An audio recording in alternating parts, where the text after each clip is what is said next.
Chapter 365. Wuma Jun did not pretend to be a gentleman. He directly dragged her into the bathtub and engulfed Huijun's cries of surprise and protests.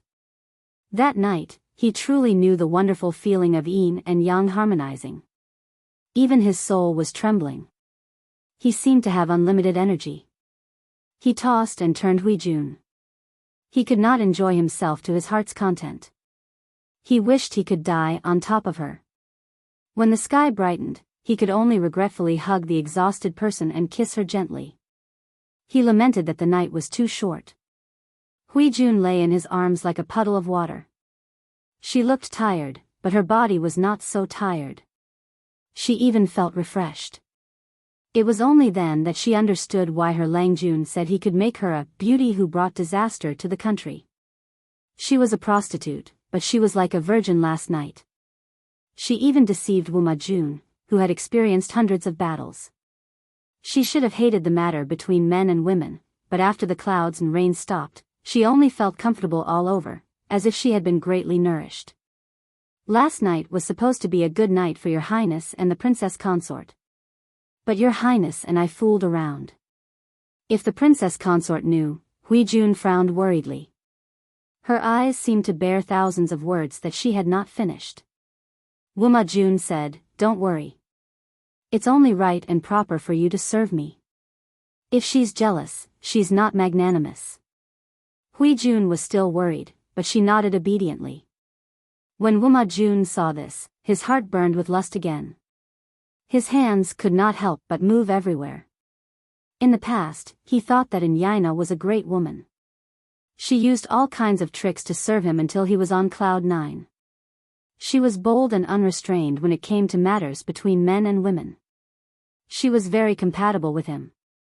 Now that he thought about it, compared to the peerless beauty in front of him, Princess Yaina was like a broken bag on the ground that was leaking air in all directions. The feeling that had once fascinated him had also become nauseating. Huijun could make him anxious and furious without doing anything. If she was willing to give in and cooperate with him, and whisper softly, he would be as happy as a deity. One could imagine that the two of them could not help but fool around for a while. The sun was high in the sky. Lu Huan woke up from her beautiful dream. Her side was already cold. She supported her tired body and asked eagerly, "Where's your highness?" Her trusted maids had ugly expressions on their faces. They knelt down one after another, not daring to speak. Lu Huan had a bad premonition. When she received the news that Wuma Jun had given Huijun the biggest courtyard besides the main courtyard, her ashen face was almost twisted into a ball. Her newly grown nails were broken again. She was so angry that she flipped over the table beside her, causing it to crash into the ground. After the first night of the wedding, the groom, who was supposed to be intimate with the bride, was fooling around with a stunning beauty. Even though Wuma Jun had issued a gag order, the inner house was different from other places. How could it be stopped with a single order? Before the third day, the news of Wuma Jun favoring Huijun had secretly spread. Huijun's appearance was also spread by gossipers. Jiang Pengji received first-hand information. She could not help but admire Huijun's swift and decisive methods. She had seduced Wuma Jun on the first day of marriage. She was very efficient. However, the live stream viewers wailed when they heard the news. Lo Sijilianmeng, a good and fresh cabbage has been taken by a pig. Tudu Feichio, my goddess has been taken by a pig. I'm crying. Headset electric current sound, F***CK, it's a breeding pig. My heart aches so much. Linglong Mabausuo, although I knew this day would come, I'm still very upset. My goddess has been defiled by Wuma Jun streamer, I kind of hate you now. My goddess Huijun, my heart hurts. There were all kinds of comments on the bullet screen. Some were wailing, some were complaining about being lovelorn, and some were criticizing Jiang Pengji. Jiang Pengji only comforted them perfunctorily. The live stream viewers became even more rowdy. Wuma Jun had been caught. Would the emperor, who had no scruples, be far away? According to what Jiang Pengji knew, the emperor was absurd and unruly. Not only did he search for beauties to fill his harem, but he also coveted the wives and concubines of the ministers. It was not the first time he had forcefully taken the ministers' wives. Every time he went to the ministers' residences for a short visit, he would sleep with the ministers' wives while he was sitting. After the wedding, they still had to go home. As Lu Shi was not around, it was just a formality. At first, Wuma Jun was scared witless. He was afraid that he would make Jiang Pengji unhappy if he mistreated Lu Huan. But as time went by, Jiang Pengji did not react at all. He asked his scoundrels to sound her out. The news he got made him heave a long sigh of relief. A married daughter was like spilled water, not to mention that Lu Huan was only Lu Shi's sister. The matters between husband and wife were discussed behind closed doors. No matter how wide the brother-in-law was, he could not meddle in the affairs of his younger sister and son-in-law. With this guarantee, Wuma Jun treated Lu Huan with respect on the surface. But behind her back, he fooled around with Hui Jun and indulged himself in pleasure. Hui Jun slowly revealed the strong side of her character. Wuma Jun almost drowned in her. He liked everything about her, including Hui Jun's character. When the two of them were having sex, he even loved her strong side. How could a masochist be nurtured? Although Hui Jun was not the fourth princess's wife, she lived a more comfortable life than Lu Huan. She was like a precious flower that was carefully watered. She became more beautiful and fresh by the day. It also made Lu Huan jealous and sinister. In less than half a month, she had completely charmed Wuma Jun and gained a foothold in the fourth prince's residence. Lu Huan could not do anything about it. The jealousy in her heart grew stronger by the day. She wanted to lay her hands on Hui Jun, but the woman was as cunning as a loach. Wuma Jun was protecting her from the side. She, the legitimate wife of the fourth prince, was acting like a shameless concubine. This thought made her so angry that her stomach hurt. I can't touch her. Am I supposed to let this slut climb over my head and behave atrociously? Lu Huan was so angry that she twisted her handkerchief. Other than the night of the wedding, Wuma Jun did not stay in her room. As the princess's wife, she had no reason to stop Wuma Jun from seeking pleasure and continuing the family line. However, she could not tolerate her husband fooling around with another woman, and a woman of low birth at that. She could not take it lying down. Lu Huan was filled with hatred. If only I could get this woman out of here legitimately. However, what reason could she use to get her out of here and make Wuma Jun speechless? This thought haunted her and kept her awake for the whole night. Until one day, when she was summoned to the palace to see the Empress. She saw the beautiful palace maids and came up with an evil plan. In Dongqing, who had more power than the emperor? As long as she secretly match-made Hui Jun and the emperor and made her lose her chastity, would Hui Jun still have the face to pester her husband? Even Jiang Pengji did not know that the opportunity that Hui Jun could not find was delivered to her by Lu Huan. After Wuma Jun and Lu Huan's wedding, Jiang Pengji stayed in Shangjing for more than half a month. She was about to pack her luggage and leave and she unexpectedly received a summons from Shangyang Palace. It was also the first time that Jiang Pengji saw the Emperor of Dongqing up close. Faced with the sudden summons, Su Ke's expression changed drastically. Chapter 366. Su Ke said worriedly, Lang Jun, if you encounter difficulties during this trip to the palace. Jiang Pengji was relaxed about it and said nonchalantly, don't worry, it's not that serious. At most, we'll just have a chat. In a sense, Jiang Pengji as a hostage was more important than other hostages. As Lu Shi's only son, as long as she was still in Shangjing and under the eyes of the emperor, Lu Shi, the magistrate of Chongzhou, would not dare to disobey. Understanding this, Jiang Pengji was not worried about the trip to Shangyang Palace. Su Ke understood the reason, and his face was as gloomy as ink. Whether it was as a citizen of Dongqing or as Jiang Pengji's right-hand man, he despised the Dongqing emperor's behavior. If the emperor was diligent and loved the people, why would he need to worry about his subordinates obeying him on the surface but disobeying him in secret? She followed the eunuch into the palace, and Jiang Pengji waited outside the palace to be summoned. Just as Jiang Pengji thought, the emperor only took some time to meet her. He chatted for a while, reminisced about his and Lu Shi's friendship, and warmly invited her to stay in Shangjing for a while. Then he rewarded her with a table of delicacies. The whole process lasted less than an hour. Jiang Pengji did not waste the opportunity. She started a semi-interactive live stream. The title was Half-Day Tour of Shangyang Palace. In Yang Kuaixian, I feel that the architecture of Shangyang Palace has some characteristics of the Qin and Han dynasties, but some places are filled with the style of the Tang dynasty. Well, no matter what, the ancient palace is indeed a treasure of human cultural heritage. It's not something a normal film city can compare to. Zhangwo Buqingjing, please, this is the real royal palace. If the film city was 100% restored, it would have gone bankrupt long ago. It's good enough to make an imitation for you to see. Why are you so picky? If you want to see the palace, go to the Forbidden City. Kojiao Chi fan, it's the Forbidden City. It's been in disrepair for years. There aren't many places on display, and there are so many tourists every day. Many places look like dilapidated buildings. Traveling during the Golden Week, every time I visit the Forbidden City, I always feel that the royal palace is nothing special. Jiang Pengji had been in this era for a few years, but it was the first time she was in such close contact with Shangyang Palace. The audience in the streaming room was even more excited.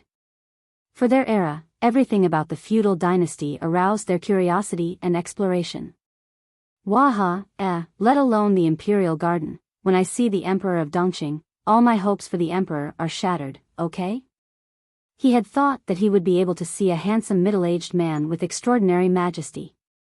However, the emperor of Dongqing was just a middle-aged man with heavy eye bags. He did not have the aura of an emperor. He looked wretched, as if his body had been hollowed out. It felt like even the middle-aged men dancing on the street were more energetic than him.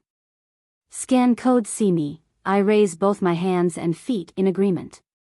It was one thing to say that he was a middle-aged wretched old man, but when she thought of all the beautiful young ladies in the palace being defiled by him, she suddenly felt disgusted, as if she was eating an apple only to find half a caterpillar's corpse.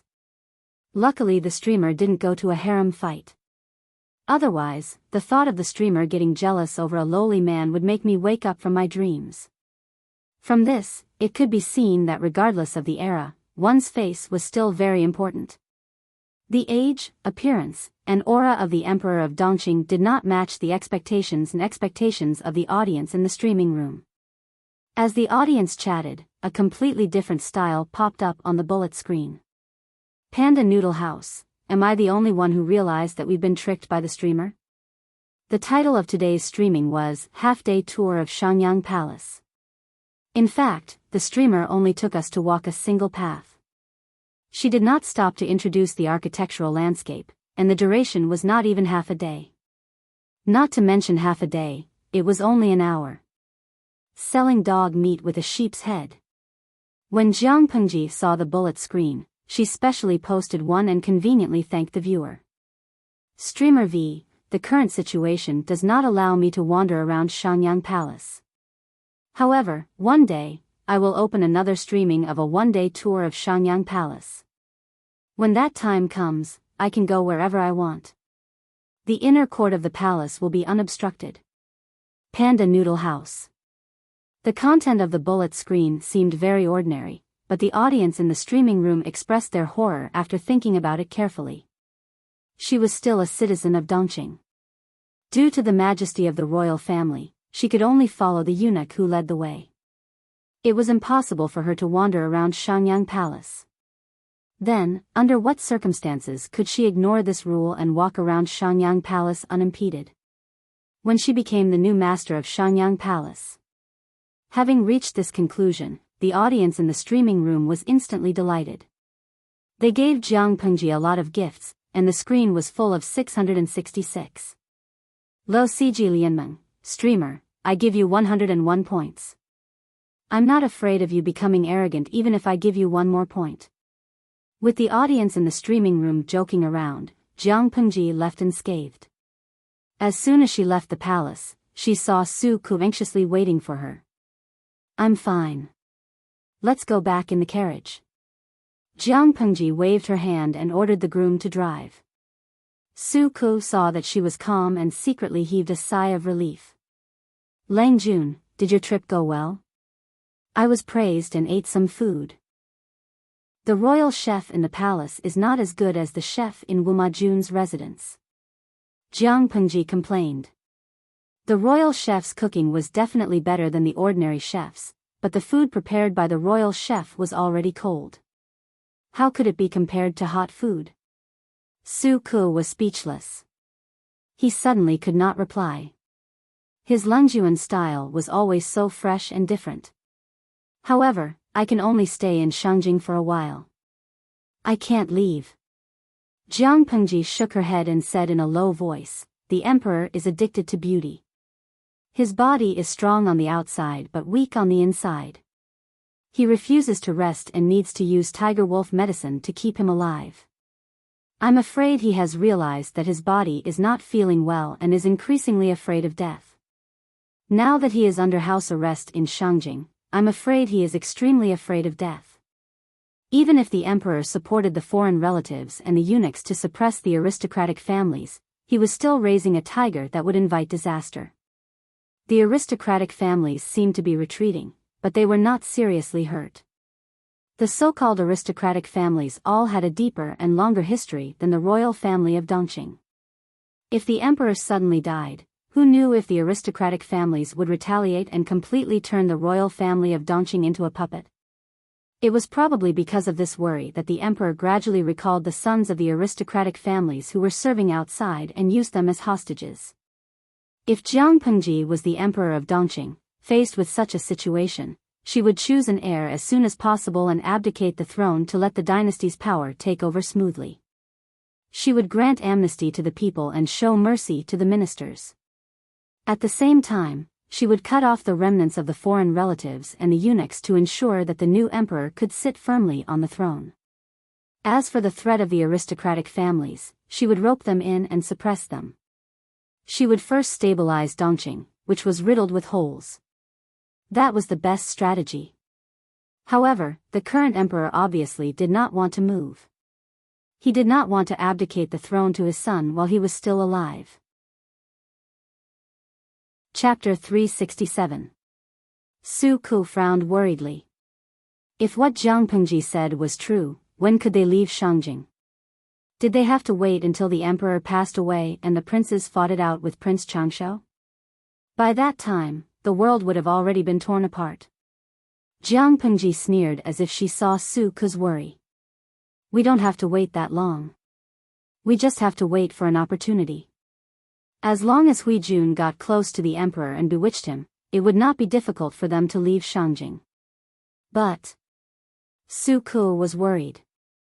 He felt that things were not that simple. Jiang Pengji said, "Do you think the princes and the ambitious Prince Changsha have the patience to wait for the emperor to pass away?"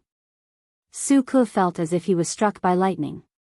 Something exploded in his mind. "Lang Jun, do you mean, to force the emperor to abdicate?" "I'm not sure. But looking at the short history of the Dongqing royal family, they have a history of murdering their parents and brothers," Jiang Pengji said sarcastically. Other than the founding emperor, the other Dongqing emperors had taken the throne through shady means. The whole world knew about this scandal. The current emperor seemed to be repeating the fate of his ancestors. His younger brother and son were eyeing him covetously. The game depended on who could not wait to make a move first. The bird that sticks out gets shot. Whoever stood out first would be the target. Compared to Su Ku's impatience, Jiang Pengji was leisurely sitting on the fishing platform. She suddenly thought of something and smiled coldly. Haste makes waste. So what if I'm under house arrest in Shangjing? The emperor doesn't have the guts to make things difficult for the aristocratic families. It's impossible to lock them up for life. We just need an opportunity to leave Shangjing safely. Before that, Xiaoyu, just treat it as a vacation in Shangjing. Don't worry. Even if the sky falls, I'll hold it up. Su Ku smiled bitterly. He felt at ease. Lang Jun, I'll definitely accompany you to the end. As soon as he finished speaking, the carriage fell into silence again. Jiang Pengji crossed her fingers and looked down. Her cold expression did not show any emotion. After the carriage traveled for a while, she suddenly asked. Xiaoyu, under what circumstances do you think the emperor will summon Prince Changshu to Shangjing? Su Ke was stunned. He thought about the question and said firmly, that's impossible. Why? Jiang Pengji asked. Su Ke answered, everyone in the imperial court knows that Prince Changshu has formed cliques to pursue his own interests. Even if the emperor is obsessed with beauties every day and neglects the affairs of the imperial court, he cherishes his life so much. How could he summon this ambitious wolf to the capital? If that's the case, wouldn't that be inviting a wolf into the house? Yeah, I think so too. Jiang Pengji nodded in agreement. She did not see any good points in the emperor, but he had countless flaws. Although the emperor was muddle-headed now, he could kill the former emperor and ascend the throne from King Gongshan of Hejin County. He couldn't be a complete idiot. If he was sane, why would he summon Prince Changshu to the capital at such a critical time? Su Ke asked her, Lang Jun, why do you suddenly ask? I suddenly remembered what a friend told me before I left, Jiang Pengji said calmly. After saying that, a figure that was tall and straight like a pine appeared in his mind. Wei Ci was not someone who spoke without thinking. Since he asked her to guard against Prince Changshu accepting the edict and bringing troops into the capital, there must be a reason for it. Su Ke thought about it repeatedly and frowned. If it's true, there might be three possibilities. First, the emperor's favorite candidate is not one of his 4 sons, but the youngest son of the former emperor, Prince Changshu. But thinking about what happened in the past few years, the possibility of this guess is almost zero. Second, if something unforeseen happens in Shangjing, the 100,000 imperial guards will be useless, and the emperor will have no choice but to summon Prince Changshu. However, the probability of the 2 possibilities that Su Ke mentioned happening was too low. It was almost not within the scope of consideration. What's the third possibility? Su Ke said, fake the emperor's will. Jiang Pengji's heart skipped a beat.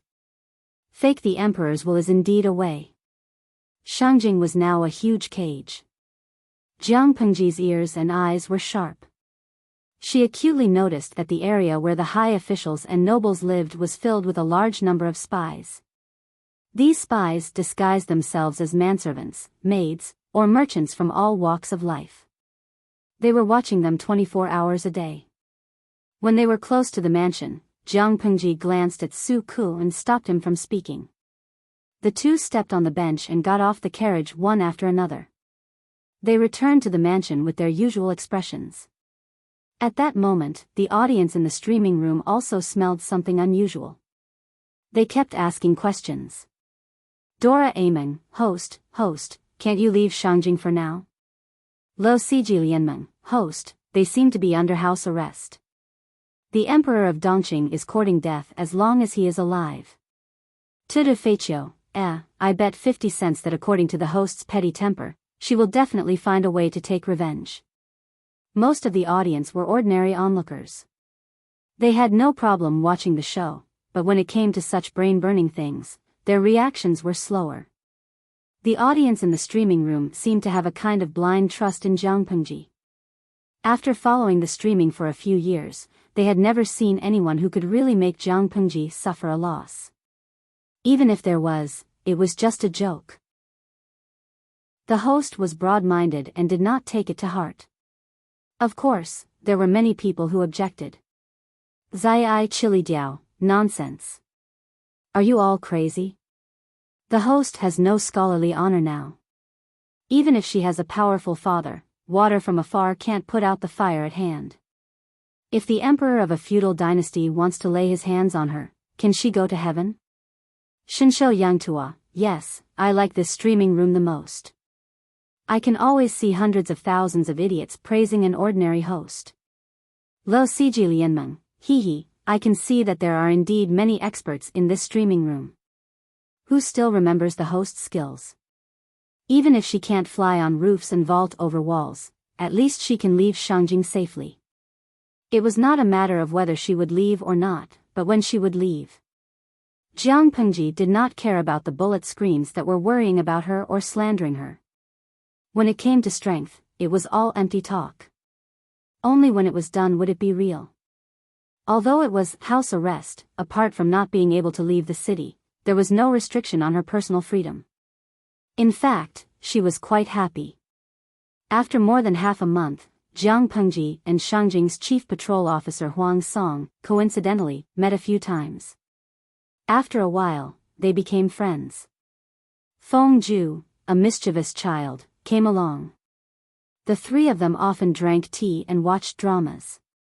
The place where they drank tea and watched dramas was naturally not suitable for children. Feng Jin, who knew about this, was speechless. She leaned against the table leisurely. A row of musicians was playing and singing in the corner of the room. The song was so sweet that it went straight to the heart. Jiang Pengji peeled peanuts and stuffed them into her mouth one by one. Chapter 368. It was already the middle of June. Jiang Pengji had already changed into cool summer clothes.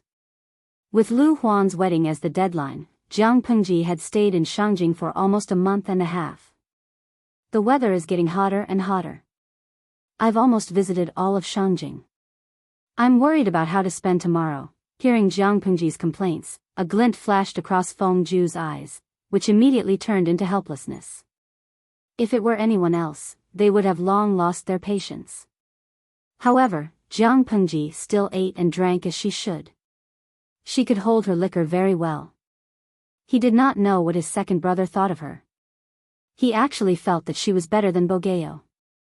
In terms of eating, drinking, and having fun, Bogeo was indeed inferior to Lu Shi.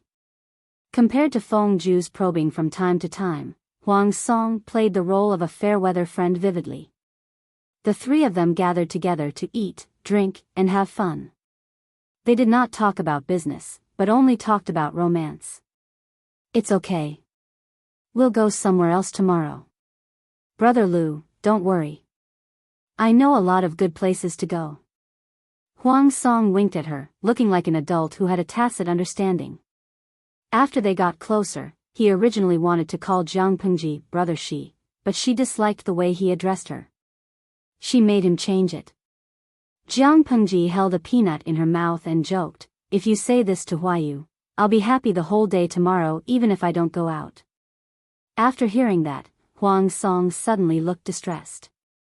"Brother Lu, you can't be like this. I'm doing this for your own good. It's fine if you don't repay my kindness, but why do you have to trick me?" If a brother Khan knew that he brought Feng Ju to indecent places all day long, wouldn't he slap him? Didn't the old master say that food and lust are human nature? This is the pursuit of life. Food with the left hand and lust with the right. Even saints can't avoid this custom, let alone ordinary people. Besides, Huijia is not a 3-year-old child. He only went there for a while and didn't do anything. Second brother Feng is too strict, Huang Song muttered quickly, as if he wanted to use this to calm the guilt in his heart. Feng Ju mocked Huang Song for being semi-illiterate. There was nothing wrong with this evaluation. He did instigate Feng Ju to look for an artist, but she had a strict upbringing.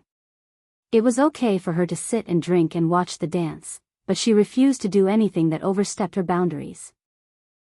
You can explain your fallacious reasoning in front of Huayu. Jiang Pengji sneered. Feng Jin's control over his younger brother was very restrained, but he was secretly flirtatious. Huang Song was getting bolder and bolder. If it weren't for the fact that Wei Jingxian was about to give birth, which had almost squeezed out Feng Jin's mind and left him with no time to care about other things, he might have long discovered that Feng Ju had been abducted by Huang Song to run around and fool around. Brother Lu, your words hurt my heart. Huang Song's face scrunched up into a ball. It was obvious that he was putting on a show. This person's ability to liven up the atmosphere was not weak. In order to achieve his goals, he did not care about his personal image. When he was playing around, he was very open. Even if all the nobles in Shangjing spoke harshly to him, most of his peers of the same class followed his lead. Jiang Pengji only found out about this after she got to know Huang Song up close. He was very popular. Where does it hurt? Jiang Pengji asked with a smile. Huang Song pretended to sigh. Everywhere. It hurts. My heart is bleeding. Jiang Pengji held back her laughter and teased, speaking of glib tongues, among the people I know, you're definitely one of the best. After peeling the peanuts, she looked at the sky outside. The sun was gradually setting, and the orange sky was filled with a different kind of beauty. In the words of the audience in the live stream room, it was dusk, the time to meet the devil. After paying, they each got on their horses. Huang Song said, Brother Ju, Brother Lu, I'll send you to second Brother Feng's residence first. Okay, then I'll have to trouble you. The medical officer and the midwife both said that Wei Jingxian was about to give birth in the next 2 days. After hearing the news, Jiang Pengji planned to go and take a look. Feng Jin and his wife were also hostages, who were under house arrest. Their personal freedom was not restricted, but pregnant women were sensitive and thoughtful. They lacked experienced elders to take care of them. It was their first child, so the young couple always felt uneasy. On the way, Jiang Pengji looked at the street and frowned slightly. Something was not right. Seeing the situation, Huang Song asked with concern, Brother Lu, are you not feeling well? No, I just feel that the streets have become much more deserted these 2 days. The stray cats and dogs that are usually seen have disappeared, Huang Song said. Yes, after being reminded by you, I also feel strange. I suddenly remembered something. 2 days ago, the wolf dog at home was in a strange mood. It scratched the wall all night and howled non-stop in the middle of the night. The old man wanted to kill that beast. Jiang Pengji was startled. Is that true? She did not keep any animals with her, so she did not pay much attention to it. Sigh, how can it be fake? When I go back tonight, I might see that beast stewed in a pot. Huang Song quite liked the wolf dog, but unfortunately, the old man was the master of the house. There was nothing he could do about it no matter how much he liked it. Jiang Pengji smiled and said, That's good. There's an extra meal tonight. Huang Song said with a pained heart, Brother, your words hurt.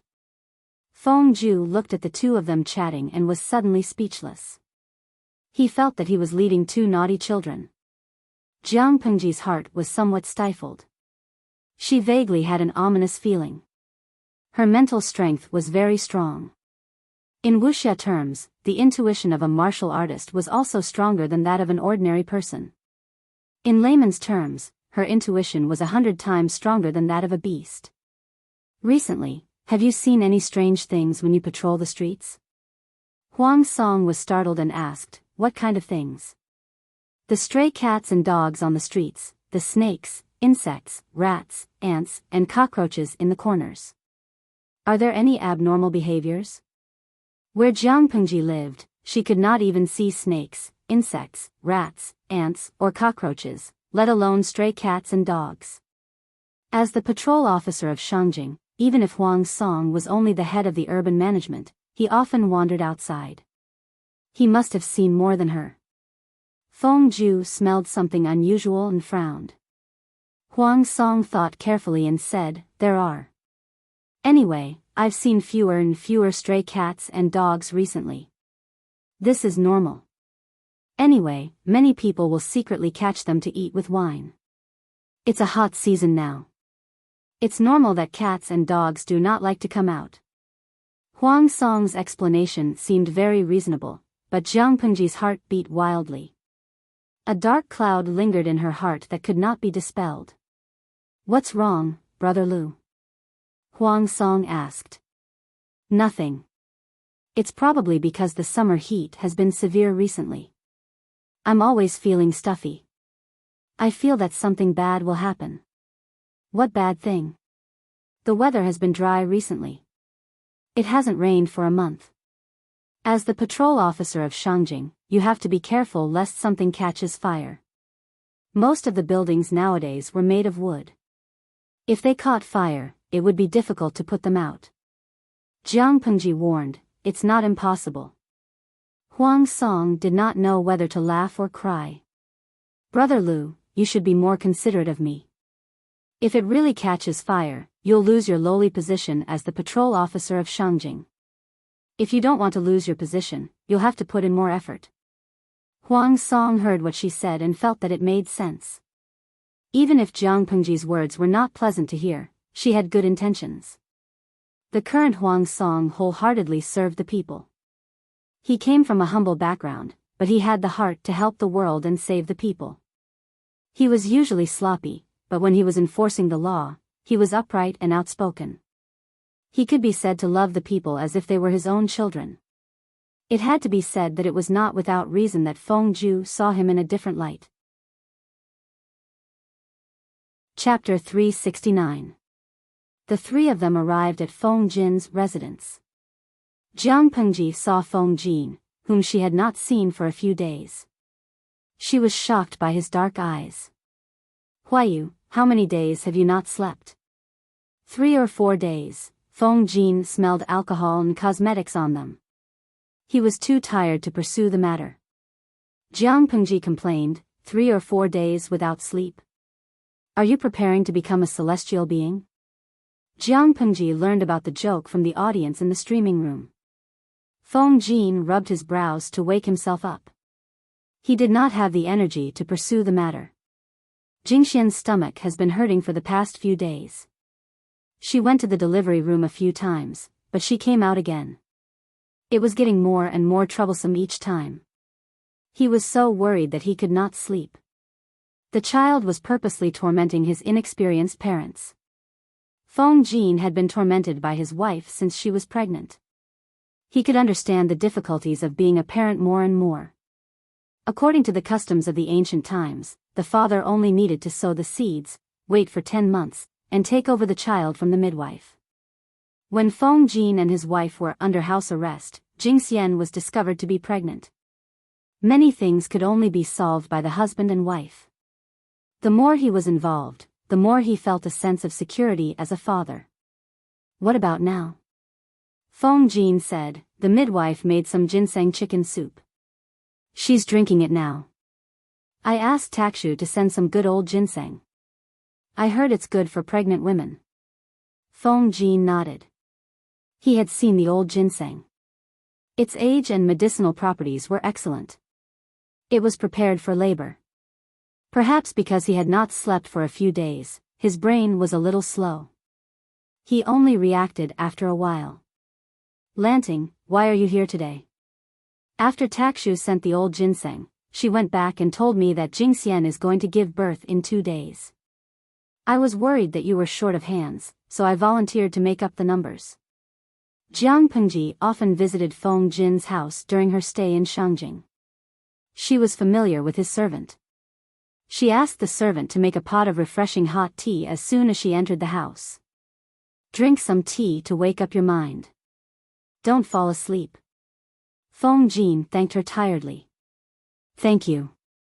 He had been tense for the past few days, afraid that while he was dozing off, the other side would make a move. He was so nervous that he didn't dare to sleep for even a moment. With Jiang Pengji's arrival, he felt much more at ease and gradually felt sleepy.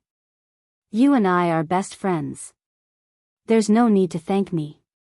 Not long after, a series of painful cries came from inside the room.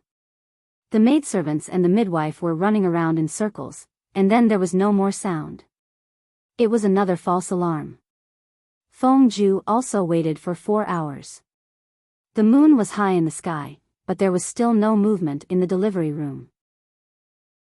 As the father, Feng Jin was tormented. Wei Jingxian, who was pregnant and giving birth, was also exhausted. She was sweating profusely and her face was pale. The maidservant kept wiping her sweat with a damp cloth. The midwife checked and said that it was not the right time yet. She could rest for a while. Usually, it would take 6 to 10 hours for a pregnant woman's first child to be born smoothly. If it was a little more difficult, it might even take 3 to 5 days. 3 to 5 days. Feng Jin almost fainted when he heard the time. The midwife looked at him strangely. She had delivered countless children, but she had never seen a man as nervous as him. When it was midnight, Jiang Pengji asked Feng Jin to take a nap first. With her and Feng Ju watching over the place, there would be no problems. When Feng Ju heard this, he looked at her with a strange expression. If he did not investigate wrongly, the person in front of him seemed to be his second sister-in-law's ex-fiancé. How could his second brother be at ease? However, Feng Jin's reaction made his eyeballs almost pop out of their sockets. Okay, Lanting is here. Jin can rest assured. If it starts, wake me up. Feng Jin was already so sleepy that he couldn't stand it anymore. His mind was a little groggy. He asked the servant to bring a set of bedding and directly rolled it over his body. He leaned against the pillar and took a nap. Not long after, he fell into a deep sleep. Feng Ju was speechless. Not long after, Wei Jingxian's cries of pain came from the delivery room. In order to save energy, she gritted her teeth. Her voice sounded very muffled. Women in ancient times giving birth. It's really scary. Jiang Pengji had sharp ears and eyes. She heard the movements very clearly. Her heart could not help but tremble. The methods of reproduction in ancient times were so backward that it made her hair stand on end. They could even be sentenced in the Federation. She spoke softly, so Feng Ju did not hear her clearly. He only heard her lament that giving birth was not easy. Don't all women have to go through this? He said matter-of-factly. Jiang Pengji glared at him. There was a look of disdain in her eyes that made him scratch his head in confusion. She secretly poked the system and said in her heart, I guess I'll have to stay up late tonight. If I'm bored, I'll start a live stream. The system did not reply. It just silently started the live stream. It was estimated that it was also night time at the other end of the live stream. After a full 10 seconds, the number of people in the live stream room reached the upper limit of 150,000. Host V, it's boring at night. Let's chat to kill time. It was midnight. At the other end of the live stream room, it was only 12:00 at night. Nightlife had just begun. The people in ancient times did not have so much entertainment. The lighting equipment was only outdated oil lamps. To save money, they had long gone back to bed and fell into a sweet dream. At the same time, a short and frightened cry broke the silence of the night. Not long after, a spark lit up and lit the wick in the lantern. The rustling of clothes and the sound of steady footsteps came from afar. The light in the lantern was getting closer and closer. Zixiao, what happened?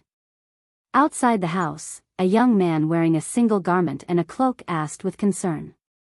After a few breaths, there was a faint movement in the room. When the candle was lit, the closed door was opened, revealing a delicate and perfect face that was pale and frightened. I'm fine. There was a thin layer of sweat on Wei Si's forehead. He was panting as he spoke. I was just frightened by the nightmare. The young man slept in the room next to Wei Si. Nightmare? The young man asked curiously, what did you dream of? He was really curious. What kind of dream could scare Wei Si like this? It was as if he had lost his soul. Wei Si pursed his lips. After a long time, he said in a hoarse voice, I dreamed that there was an earthquake in a place. The city collapsed and the houses were all in ruins. The people lost their lives in their sleep. There were cries of orphaned children everywhere. I can't bear to recall the tragedy in the world. This was not all about the nightmare. He also dreamed that the person he missed was buried in the ruins and was badly mutilated. He could not remember where the scene in the dream was, but the bloody color kept lingering in front of him, making it hard for him to breathe. An earthquake? The young man's expression tightened. He comforted him, it's just a dream. Don't take it seriously. Wei Si's lips were pale and he was still in shock. Seeing this, the young man asked the boy servant to start a fire and boil tea for Wei Si to calm down. The boy servant had just started a fire and placed the teapot on the stove. He was horrified to find that the teapot lid was shaking slightly, causing the tea to spill out. Chapter 370. Such a scene scared the boy attendant so much that his face turned pale. He hurriedly shouted, Mister, there's a monster." The boy attendant noticed the unusual movement. The young man and Wei Si naturally noticed it too. The two of them hurriedly ran to an open space. The tremor lasted for the time it took to burn half an incense stick. "Is this an earthquake?" The young man tightened his cloak. Even though the night was still stuffy, he felt a chill all over his body. Wei Si's face was drained of blood and was pale. It was as if something in his mind had cracked open, causing his thoughts to be empty. When did an earthquake happen in Dongqing? At this time in his previous life, he was already in Zhongzhao's Binzhou. The Wei family of Hejian was weak and could only rely on the Wei family of Binzhou. He did not want to participate in the struggle of the clan. For the next few years, he lived in seclusion and occasionally paid attention to the affairs of the outside world. When the world was in chaos and he was appreciated by the old master, he came out to help. At that time, the world was already divided. The 9 states and 5 countries no longer existed. The feudal lords were divided and the power struggle for hegemony was already in full swing. As for Dongqing, he had a thorough understanding of it. He searched his memory but could not remember any earthquake at this time. The earthquake originated from the side of the Emperor star. He raised his head and glanced at the celestial body. The treacherous celestial body exuded a gloomy coldness, as though it was covered with a faint layer of blood. It gave him a sense of meaning. He pinched his fingers and calculated for a long time before he vaguely calculated that the source of the earthquake was near the Emperor star. The Ziwei star in Dongqing referred to the Emperor of Dongqing. The side of Ziwei star naturally referred to Shangjing. His current location was very far from Shangjing. It would take 2 months if he rode at full speed. He could feel such an obvious tremor from so far away. It was hard for him to imagine what would happen in Shangjing, which was the epicenter of the earthquake. If he knew that there would be an earthquake in Shangjing, how could he watch that person go to Shangjing? He had to stop it no matter what. Could it be that even the heavens couldn't bear to see him live a second life and couldn't tolerate him? Zixiao, what's wrong with you? Who would dare to go back to the house to sleep during an earthquake? The young man and the boy attendant hurriedly went inside to move some bedding. They planned to sleep in the open space in the courtyard for the night. Everything would be discussed tomorrow. Suddenly, he realized that his friend seemed to have lost his soul. Shiheng. I'm fine. I just thought of the nightmare just now. That might be a warning from the heavens. He had just had a nightmare, and when he woke up, there really was an earthquake. Wasn't this a warning from the heavens? The young man looked worried. Dongqing today. How can it withstand such torment? The officials neglected the affairs of the court, and the court was filled with the lackeys of their relatives and eunuchs. Who knew how many people were buried in this earthquake? How many people will survive? Wei Si's gaze was distant. It was unknown if he had heard his friends murmur. 2 flowers blossomed, one on each side. Jiang Pengji's alertness was far sharper than that of a beast. Half a minute before the earthquake, her nerves were already stretched to the limit. She had never felt so flustered before. Her heart was beating abnormally fast. Stop sleeping, she slapped Feng Ju's back and woke up the naughty child who was secretly taking a nap. I'm very flustered. Feng Ju looked at Jiang Pengji in confusion. What did it have to do with him that she was panicking? Do you want me to rub it for you? Feng Ju maintained a cold expression. The audience in the streaming room burst into laughter at his godly reply. The bullet screen was full of comments from people who felt sorry for the naughty child. He was courting death with such depth. Get lost, who asked you to rub it? Jiang Pengji said rudely. Her rude attitude made Feng Zhu's impression of her even worse. I think something is going to happen. Go and wake Huayu up. Go to an empty place in the courtyard and wait. I'll go to the delivery room to take a look. Feng Zhu's temper rose after being treated so rudely by her. However, Jiang Pengji's actions were agile and swift. She had already gotten up and went to the delivery room. At this moment, the midwife suddenly opened the door of the delivery room and said, "Madam is moving." What? At this time? Jiang Pengji was stunned. A strong sense of crisis rushed from the soles of her feet to her brain. She raised her hand and waved the midwife away. She pushed her to the corridor and quickly rushed into the delivery room. The midwife was shocked by her sudden action. She cried out and fell to the ground on her buttocks. There seemed to be a cracking sound at her waist. She had twisted it. In the next moment, the ground shook violently, as if the sky and earth were turning upside down. The earth quaked and the mountains cracked. The loud sound of the house collapsing exploded in everyone's ears. Dust filled the air. The terrified screams were drowned out. Everything happened too suddenly. The audience in the streaming room was completely dumbfounded. When they came to their senses, the streaming screen was already in a mess. The eaves suddenly collapsed and fell on the maidservant in the delivery room. Blood and flesh splattered all over the ground. Jiang Pengji's physical potential exploded in an instant. Before the eaves were about to hit Wei Jingxian, Jiang Pengji hugged Wei Jingxian along with the thin blanket. She rolled over and narrowly avoided being hit. The candles in the room had long been extinguished, and the surroundings were pitch black. Jiang Pengji relied on her intuition and memory. She carried Wei Jingxian, who was covered in blood, and rushed out of the delivery room. The moonlight poured down, and there was light in their vision. The ground was still shaking. Jiang Pengji placed Wei Jingxian on the empty ground and handed her over to the midwife, who was scared out of her wits. I'll go in to save her. You help Jingxian deliver the baby first. Feng Huijia, what the hell are you doing? Hurry up and come over to help. Fortunately, Feng Jin did not like complicated and gorgeous decorations. There was only a small pond in the courtyard. There were no artificial mountains or mountains. The servants who were lucky enough to escape gathered in the open space. Feng Zhu was awakened by Jiang Pengji's scolding. He hurriedly came forward to calm everyone down. Feng Jin was extremely tired and fell into a deep sleep. However, he was lucky. The fallen beam did not hit him. It only grazed him slightly and woke him up from his sleep. At that moment, the entire Shangjing city had been turned upside down. Feng Zhu covered his injured arm.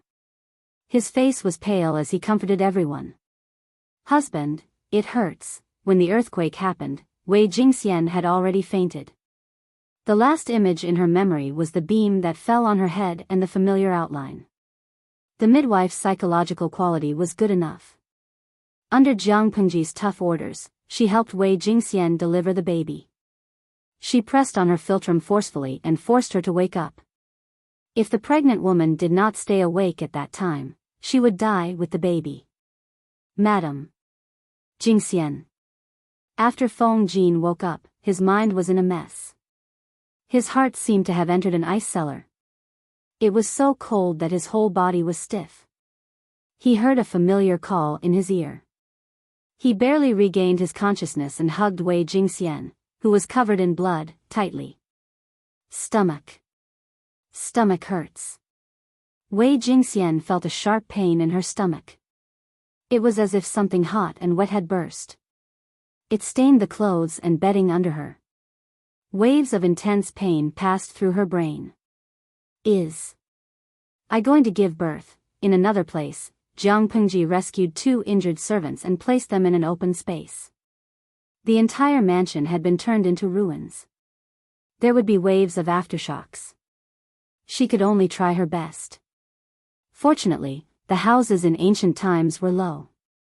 Even if there were aftershocks, she did not have to worry about being buried in the ruins. She dug out some bedding and bedsheets from the ruins and threw them to Fengju. Surround it and make a temporary delivery room. Get someone to search the stove and boil hot water as soon as possible. Chapter 371. At that moment, the live stream room was in an uproar. The usual bickering and ridicule were nowhere to be seen. Before a disaster, people's compassion would always overcome all negative emotions. Shinsho Yangtua, streamer. You're injured too. Hurry up and stop the bleeding. Zai Chilidiao, earthquake, it's actually an earthquake. I felt the entire screen shaking violently just now. I hope the streamer is safe and sound. I hope no one dies in that world. I feel my hands trembling, even when I type. However, how could there be no deaths in such a large-scale earthquake? Even in their world, when the Luchuan earthquake happened in China, there were extremely heavy casualties. Not to mention in ancient times where rescue measures were extremely backward. In such an era, it was not the end after the earthquake. There were subsequent disaster relief, medical treatment, and disposal of corpses. If 20% of people died in the earthquake, those who could not be rescued in time and were seriously injured would account for at least 30%. That was not all. Wounds would be infected, medicine would be lacking, food would be lacking, and if the corpses were not properly disposed of, it could even cause a plague. Jiang Pengji had no time to care about that. She raised her hand and wiped her face, then washed her hands with the water from the pond in the courtyard. Let's help Jingxian deliver the baby first. If the others are not seriously injured, let's move out the living items from the ruins. There will be a few more aftershocks later. Be careful. Jiang Pengji chopped the broken beam with her bare hands and inserted it deeply into the ground. Then, she spread the bedsheets and bedding to make an area. She made the remaining items into firewood and started a fire. Her calm appearance made the people around her feel more at ease. Because of Jiang Pengji's protection, Jingxian was not injured. However, as a pregnant woman about to give birth, she was frightened and her situation was very critical. The doctor who was originally invited to keep watch was hit in the head by the falling beam and died on the spot. The midwife only knew how to deliver a baby and did not know how to treat a patient. She had just twisted her waist. Huayu, stay here with Jingxian. She will feel more at ease. Huaijia, bring the servants to search the surroundings to see if there are any living people. Jiang Pengji multitasked and typed a string of words in the live stream room at the same time. Host V, is there anyone who is an obstetrician and gynecologist? It's fine if you have experience in delivering a baby or can provide theoretical guidance. Jiang Pengji was a human from the future. Naturally, she had no experience in delivering a baby. Even the doctors of her era did not have it. That was because the baby was not conceived in a woman's womb. Fortunately, the people in the live broadcast room could provide a certain amount of help, so that she would not be blind. His luck was pretty good. There were really experienced obstetricians and midwives among the 150,000 spectators. Jiang Pengji ordered people to light a fire and barely tidy up a clean area. Can the child be delivered naturally? The midwife endured the pain in her waist and glanced at Jiang Pengji. She was touching the pregnant woman's belly and identifying the fetal position according to the guidance of the audience in the streaming room. Then, she looked at the husband of the pregnant woman, Feng Jin, in a difficult position.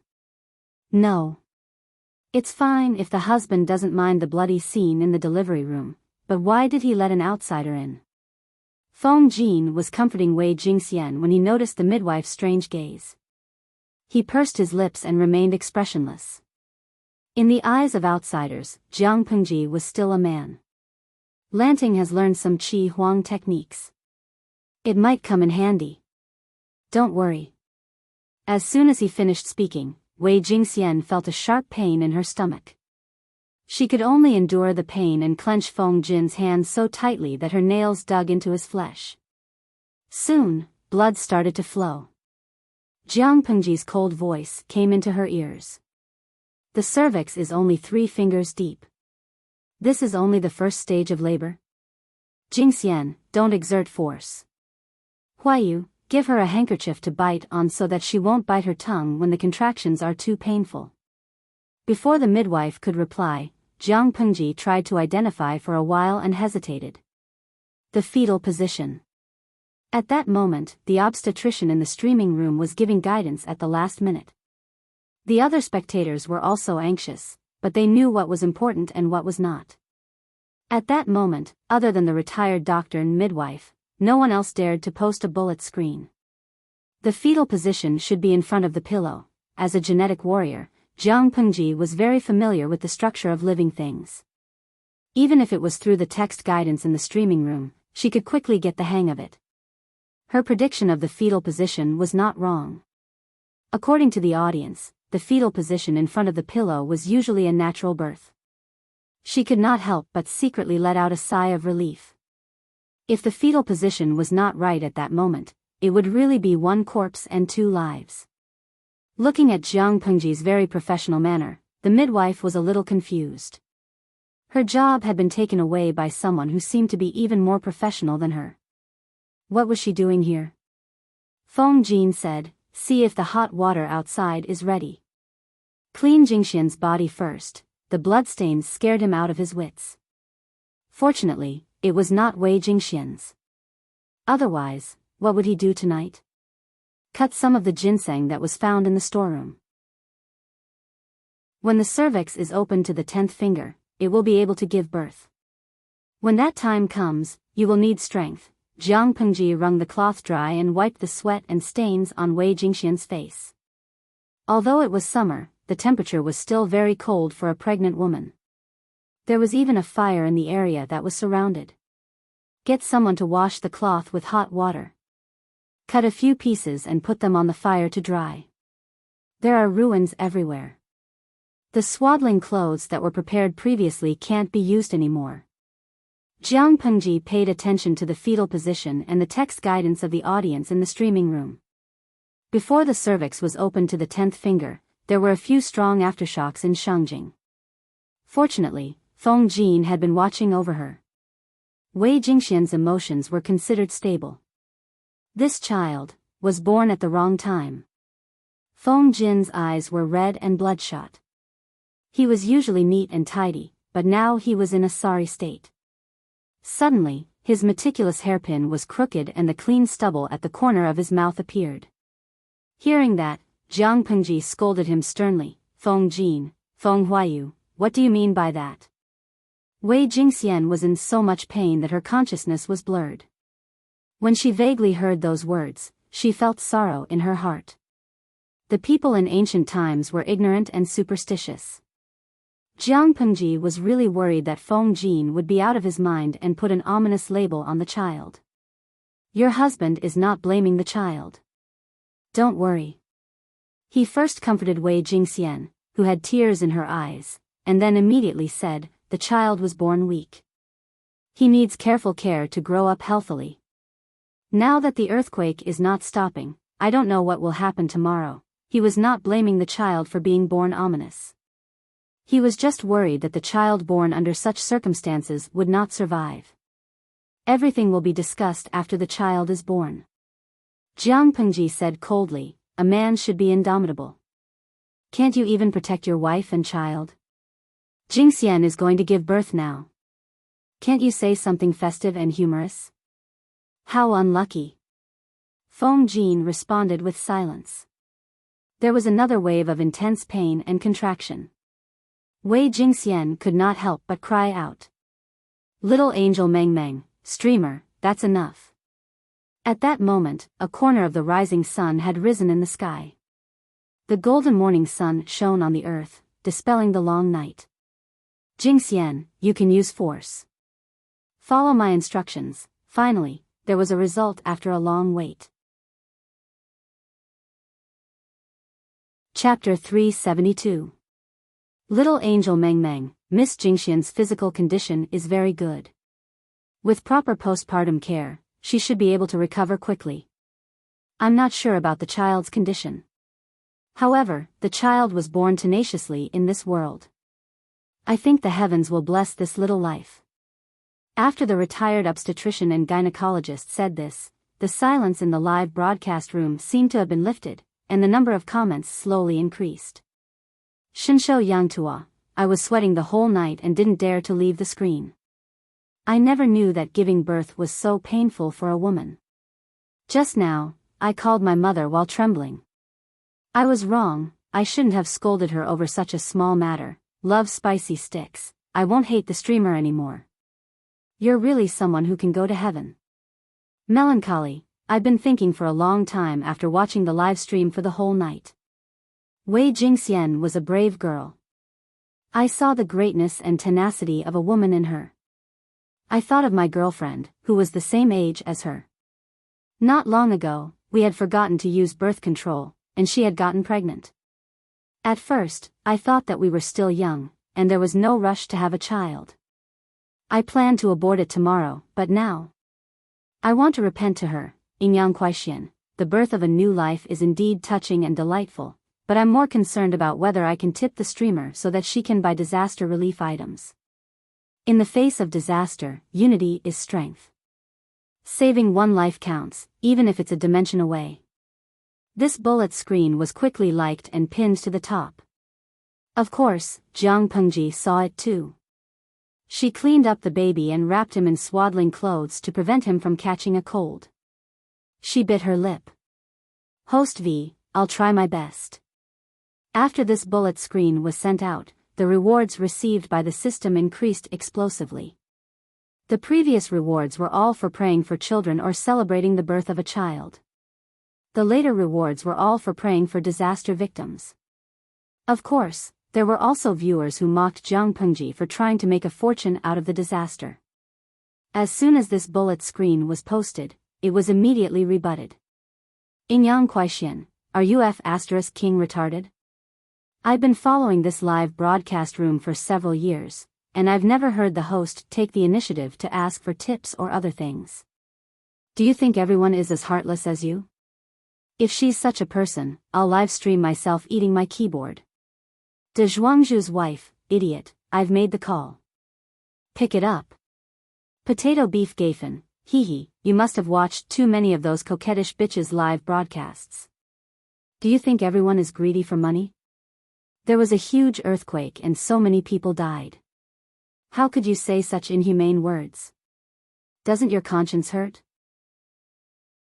Jiang Pengji was initially disgusted, but after seeing so many words of support for her, the discomfort in her heart vanished. Just for this, it was worth it for her to shed all pretense of cordiality with the system. Feng Jin and Wei Jingxian's first child was a little girl. Her face was wrinkled and red. She looked like a monkey that had lost its fur. But at that moment, Jiang Pengji felt that this child had a beauty that could cause the downfall of a city.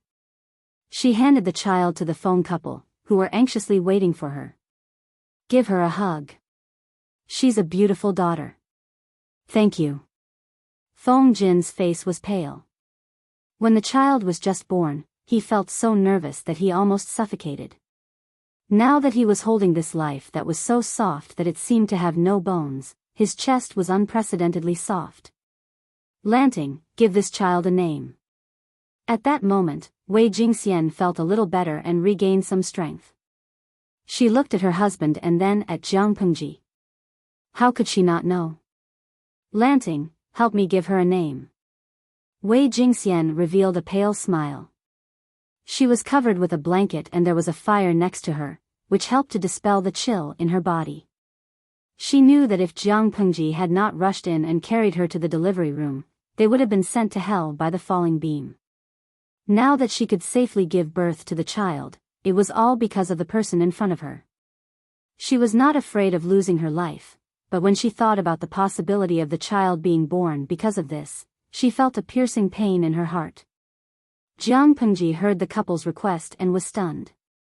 Give her a name? In this era, when a newborn was born in every family, the father had to wait at the door for the first passerby to give his child a lowly name. Ordinary people had the saying that lowly names were easier to support, but that was the habit of ordinary people. The aristocrats scoffed at it. Since Feng Jin and his wife had spoken, Jiang Pengji thought for a while and said, Huayu's family is not suitable to give their child a lowly name, so I'll give her a masculine name. She'll be called Changsheng. I hope that she will live a happy life and live a long and happy life. Changsheng? Okay, that's the name. Feng Jin finally smiled. The child seemed to feel it. She licked her lips and rubbed her head against his chest.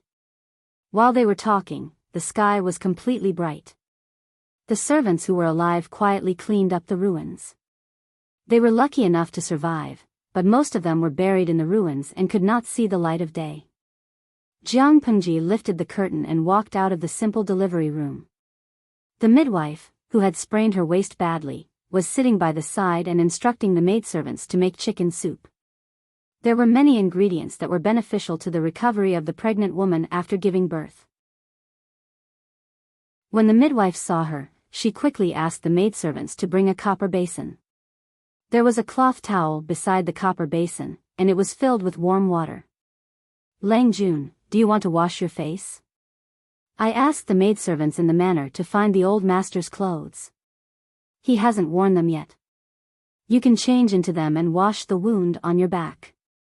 If it's left for too long and the weather is hot, it will fester easily. The midwife looked at Jiang Pengji carefully. She felt that she had discovered a terrifying secret. It was too dark last night and the earthquake happened too quickly. She did not notice the details. Now that it was bright, she stayed by the side and thought about it carefully. She felt that the young Lang Jun was a little strange. After all, she was a professional midwife. She had a pair of experienced and sharp eyes. She could notice some abnormalities in Jiang Pengji's body. When Jiang Pengji came out of the delivery room, she suddenly had an epiphany and woke up. What if the Lang Jun was a woman? No wonder the old master of the Feng family did not mind Lu Lang Jun helping his wife deliver the baby. Jiang Pengji saw the midwife's expression and suddenly understood something. She wet a cloth towel and wiped her face, washing away the tiredness from a sleepless night. I'm fine. I just need to wear a cloak to cover my wound. Jiang Pengji agreed. Seeing the midwife's awkward movements, she said apologetically, It was an emergency yesterday. I pushed you away and caused you to sprain your waist. Please forgive me, old lady. The midwife said generously, A waist injury is nothing. You saved my life. I haven't thanked you for saving my life. Jiang Pengji relaxed.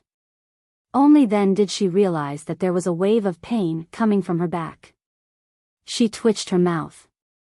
The wound must have been caused when she saved Wei Jingxian the night before. Fortunately, this body of hers was already unbelievably strong. If it was Lu Shi's original body, the beam that fell on him last night would have caused internal bleeding. If it was more serious, the wound on his back might have exposed his white spine. Now, it was just a small wound, which was only a small one to her. Chapter 373. Most of the houses had collapsed in the first earthquake, and the rest had been killed in the aftershocks. Wei Jingxian needed post-delivery care, and she could not continue to lie in the temporary delivery room. That was a special situation, and naturally, she had to be more meticulous. At such a time, tents were far safer than houses. Jiang Pengji said goodbye to Feng Jin. I have to go back. I don't know how my family is doing after last night's situation. The house and money are secondary. I'm just worried about Xiaoyu. Fortunately, the Lu's property in Shangjing was not big. It was small, and the house was low. It was mainly made of wood, and there was not much rubble. Even if the house collapsed, it would not kill anyone. I have to go back and take charge. Feng Jin knew what Su Ku meant to Jiang Pengji. They were master and servant, but they were actually good friends. I'll ask the servants to send you back. After the earthquake, there will be many mobs. It's better to be careful, Feng Jin said. Jiang Pengji was about to nod when she suddenly heard a familiar sound. She suddenly stood up and looked in the direction of the sound. Huff, Su Ku was panting. He saw the low-key and luxurious Feng Jin's house turned into ruins. His heart sank. White carried him through the ruins. He saw a familiar figure from afar, and his worry turned into ecstasy. Lang Jun. Su Ku jumped off the horse. He was so happy that he looked like he was about to cry. His face was covered in dust. His clothes were twisted like dried vegetables. His sleeves were torn, and his hair looked like it had been bitten by a dog. He looked very pathetic. Xiaoyu? Fortunately, you're still alive. How's the situation? Are there many casualties? Jiang Pengji saw that he was alive and only had a slight scratch on his arm. She was relieved. Su Ku was not as fast as White. He was still stumbling toward Jiang Pengji, but White was already rubbing her cheek. He took a deep breath and reported, with White's warning, only the stableman was injured. Everyone else is fine. Jiang Pengji was confused. Only the stableman was injured? Su Ku looked at White, not knowing whether to laugh or cry. Lang Jun, Mr. White saved a lot of people. Yesterday, before midnight, it suddenly jumped up and kicked over the stable. It accidentally injured the stableman who tried to stop it, then it ran into the house and ran around. After all, it was a brave and skillful warhorse from the northern borderline, and it had a master like Jiang Pengji. How could an ordinary person tame it?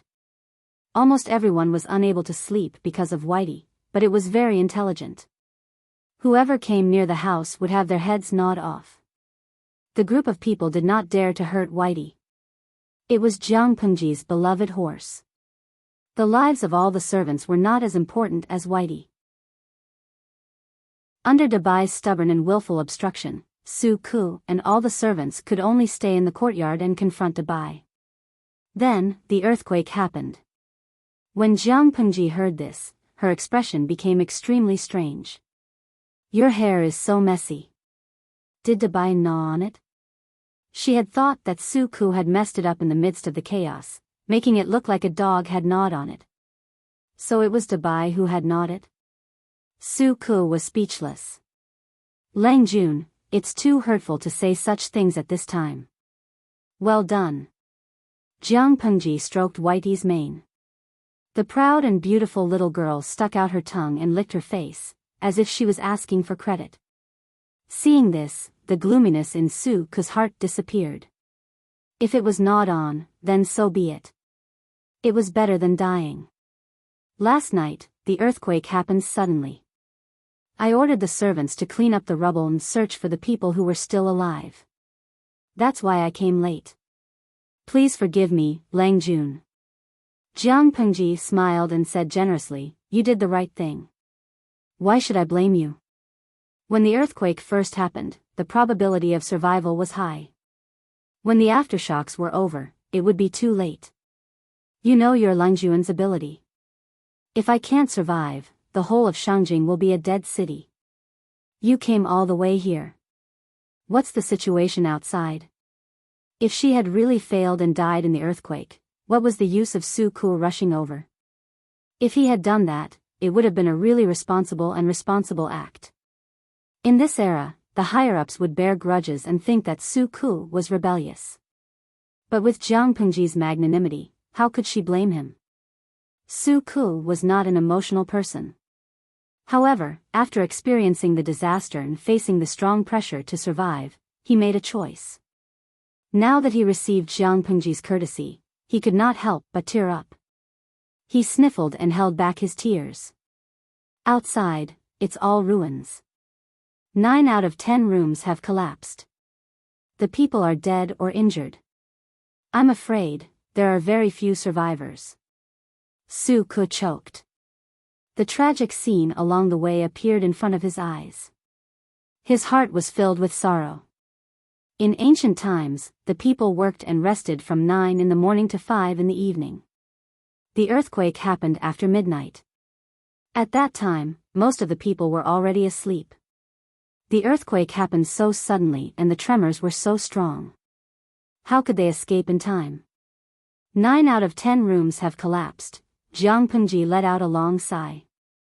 She sat down on the ruins as if she had lost all her strength. She was a genetic warrior who had participated in the most tragic interstellar war. She had reaped the lives of countless enemies with her hands. Life and death were common to her.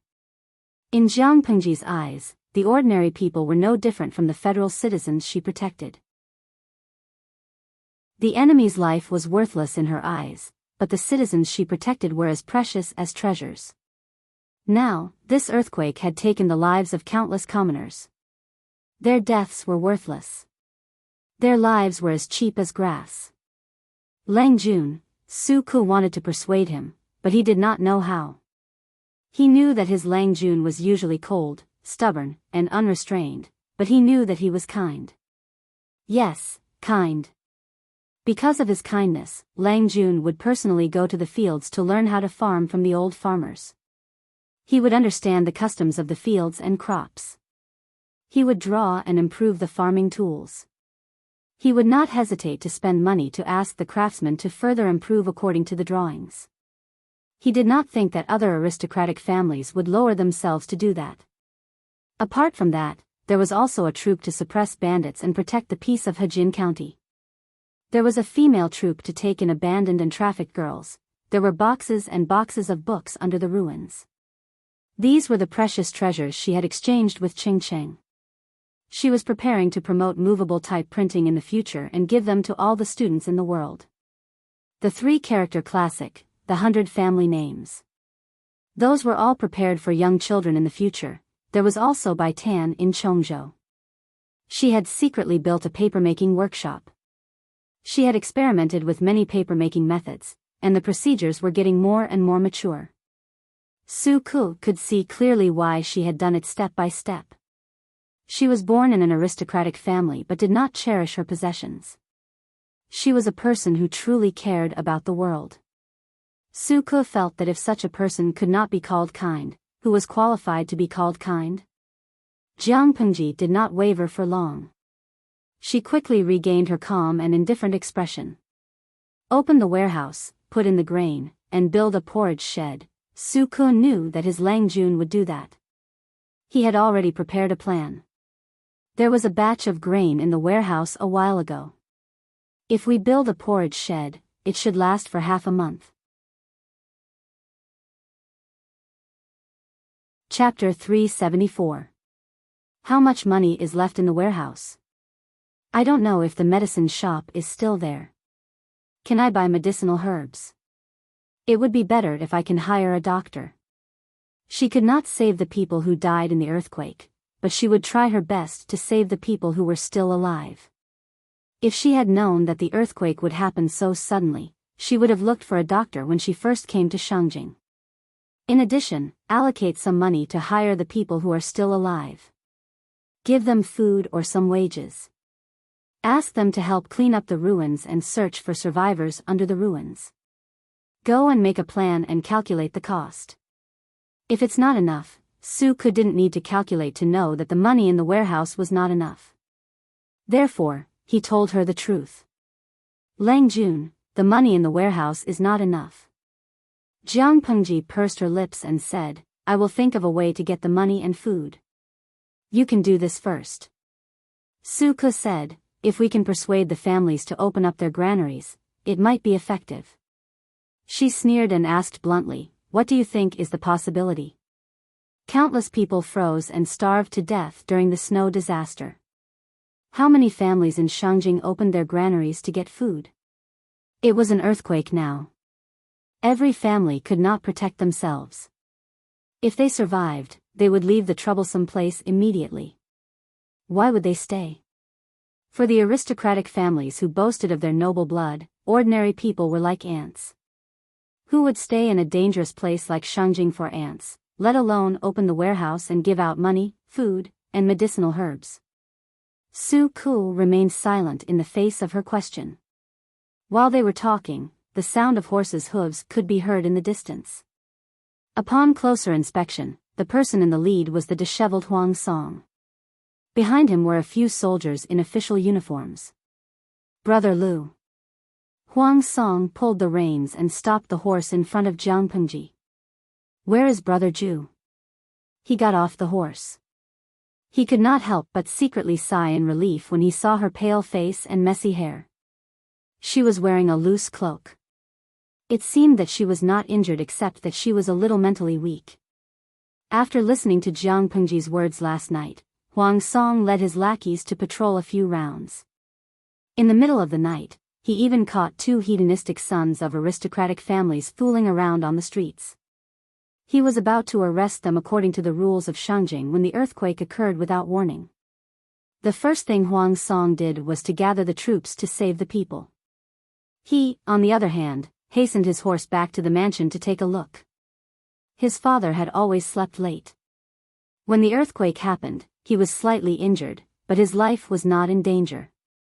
He was lucky enough to escape. Huang Song ordered the surviving servants to save the people, search for money and food in the ruins, and place the old man in a relatively safe place. After making all the arrangements, he brought people to this area to search and rescue the officials and nobles who were trapped under the ruins. All of Shangjing had been reduced to ruins. 9 out of 10 rooms had collapsed. Along the way, Huang Song's heart sank. Who knew how many people would be left alive in Shangjing City after this disaster? Jiang Pengji glanced at Huang Song and the soldiers behind him. They all looked like they had just finished working at a construction site and were in a sorry state. Huijie is fine, but his arm is slightly injured. He's inside now. Although the inspector of Shangjing was a small official, similar to the head of the city management, there was one advantage: this position had people under him. That's good. Huang Song heaved a sigh of relief. He kindly advised Jiang Pengji, the situation is unstable now, and this is not a safe place. In order to prevent the rioters from robbing and killing people, as well as robbing food and money, Brother Lu should make plans early. Jiang Pengji frowned after hearing that. She knew what the people would do when they were forced into a desperate situation, but there was a prerequisite. I heard that there are 100,000 Imperial Guards in Shangjing. If the Imperial Guards are mobilized, they can definitely pacify the people at once and save more people. Why would the people need to take risks out of desperation when the Imperial Court has opened the warehouse to release food? Her voice was laced with ice. Her sarcasm was obvious. Huang Song's expression became a little awkward when he was questioned. He said helplessly, when the earthquake happened, the Emperor's family was outside the city to avoid the summer. The Imperial Guards had to protect the Emperor's family, so they couldn't leave easily. Hearing that, Jiang Pengji closed her eyes slightly. Su Ku, who was behind her, could hear the hidden meaning behind Huang Song's words. He almost could not help but step forward to question her. However, just as he took a step forward, Jiang Pengji raised her hand to stop him. The audience in the streaming room was still immersed in the devastation and discomfort of the ruins. When they heard Huang Song's words, they completely exploded. Lo Siji Lianmeng, what is this? There are 100,000 Imperial Guards. Can't they leave 10,000 to protect the Emperor and the rest to save people? Dais Hajuan, bah. Why do they need 10,000 to protect people? Who does the Emperor of Dongqing think he is? Ingyang Kuaixian, I've been following the live stream recently. According to the news, the Imperial Guards are the largest armed force in Shangjing. If they don't come out to save the people, are these beasts going to watch the lucky survivors die? Jiang Pengji glanced at the bullet screen from the corner of her eyes. She sneered in her heart. If the earthquake was smaller and occurred during the day, there would not be so many casualties. The Emperor would probably be willing to mobilize the Imperial Guards to save people. Shangjing was now in ruins. How could it still be considered the capital? The cost of reconstruction was probably not something the current national treasury could bear. Under such circumstances, the Emperor of Dongqing would naturally choose the method with the least loss. Zai Chilidiao, hehe, you have to know that in ancient times, the lives of the people were like grass. Life was indeed precious, but you had to be a high official or noble. Take Brother Huang Song for example. He brought people to save people, but they were all famous people in Shangjing. The speed of rescue in ancient times was so slow. At the same time, if ordinary people were saved, the officials and nobles might die. Put the two together. Who do you think will be saved first? Waha, I remember the Luchuan earthquake. I was in university in Luchuan at that time. The earthquake happened and the dormitory collapsed. I was rescued from the ruins by a soldier.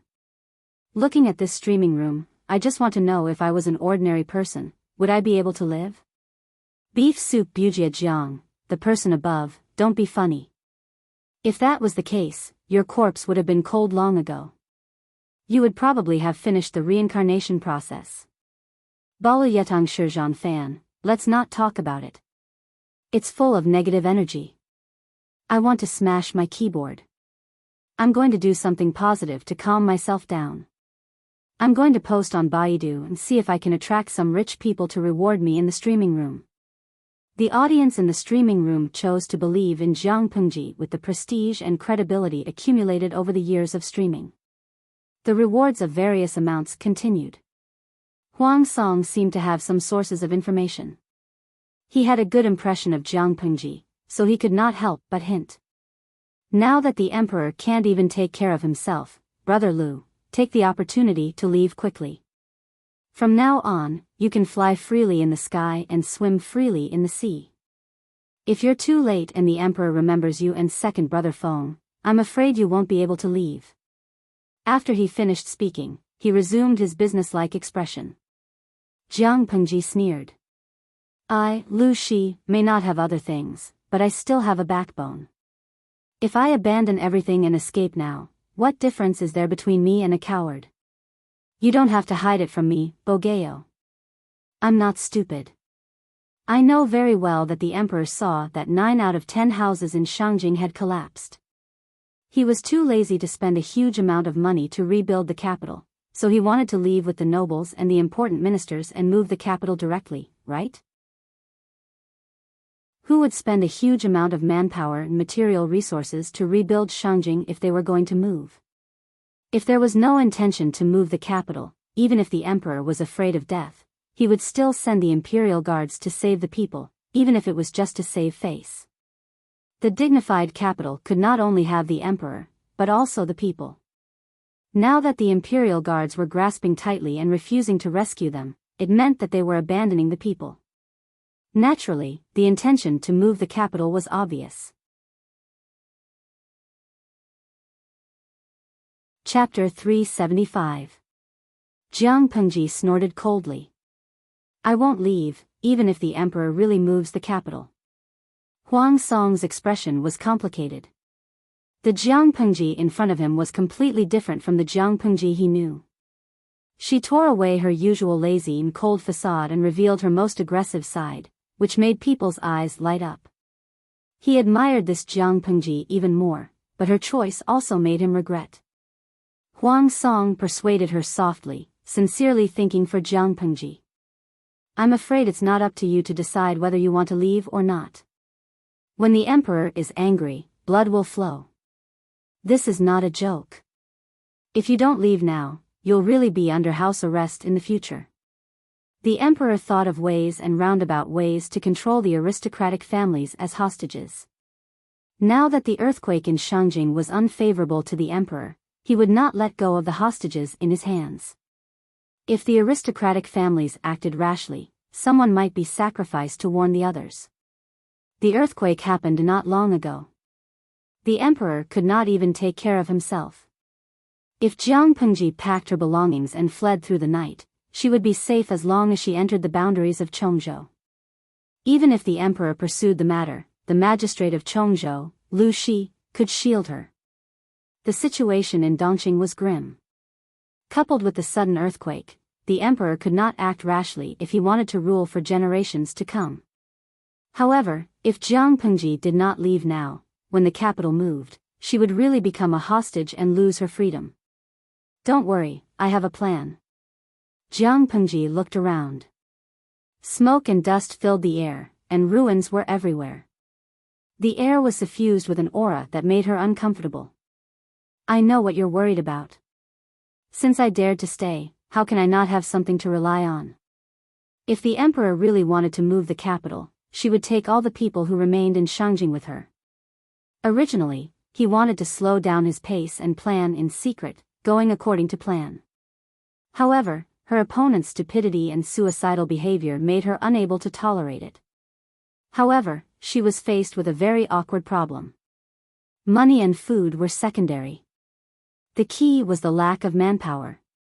If it was before Huang Song came, she would have asked him in private if he was willing to send people to help. The Shangjing patrol officer was indeed a small official, but he had a lot of people under him. Looking at it now, it was very likely that it would not be possible. It was not that Huang Song was not kind. He was just doing official business. He could only use his limited resources and energy to help the officials and nobles to complete the tasks given by his superiors. It was several times more difficult for a eunuch to make a name for himself in the court than for an ordinary person.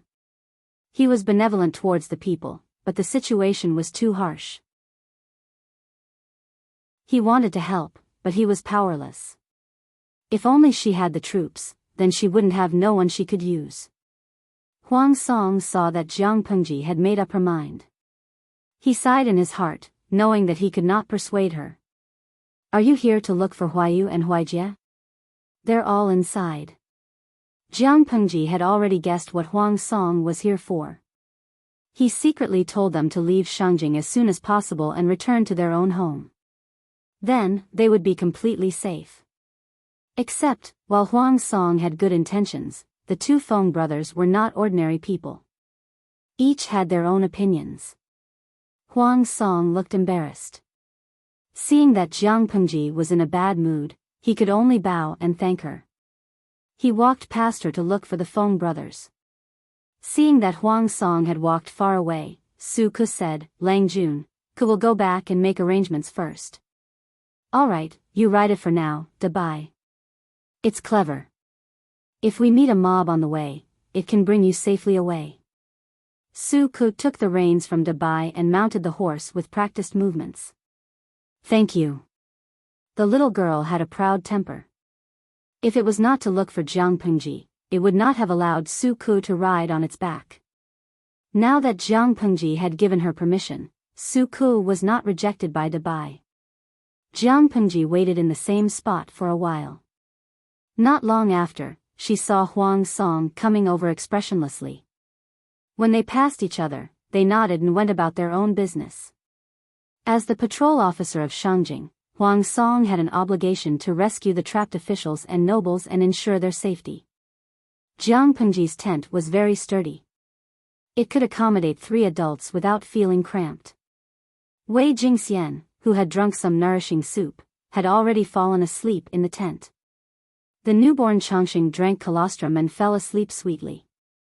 Regarding this, Feng Jin's heart ached terribly. For the sake of this child, he had chosen 3 wet nurses after running around. They were healthy, had sufficient milk, and had good manners.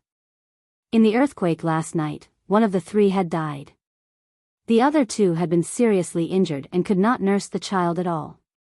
However, they could not let the child starve because there were no wet nurses, could they? The husband and wife looked at their crying daughter.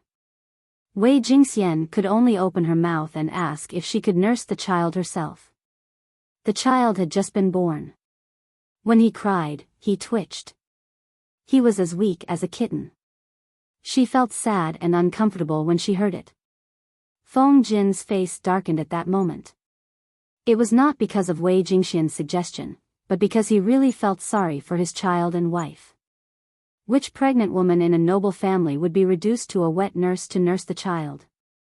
Wei Jingxian was not the wife of a noble family, but she was the legitimate second wife of the Feng family. How much injustice was it to let a rich woman be the wet nurse and nurse the child herself? However, when Jiang Pengji told him that breastfeeding was better for the child and easier to raise, his expression turned slightly better. However, his mood did not last long. Huang Song came to visit. The news brought by this person made his chest feel stuffy. The scenery in front of him was dark and gloomy. He almost choked on blood. Ordinary people could not see the trick, but how could Feng Jin not sense that there was something fishy about it? The emperor wanted to abandon Shangjing and move the capital to another place. Huang Song did not stay to wait for Feng Jin and his brother's reply. Time was of the essence now. They could not delay it even for a moment. He wished he could have thousands of incarnations. To be able to find time to inform Feng Ju at such a time, it was obvious that he really regarded Feng Ju as a close friend. Lanting? Why are you back? Feng Jin heard the movement and looked up. He saw the person who had come. It was Jiang Pengji who had bid farewell before. I met Bogeo on the way. I'm afraid the emperor is going to abandon Shangjing and move the capital with his people. Feng Jin forced the corner of his mouth to twitch.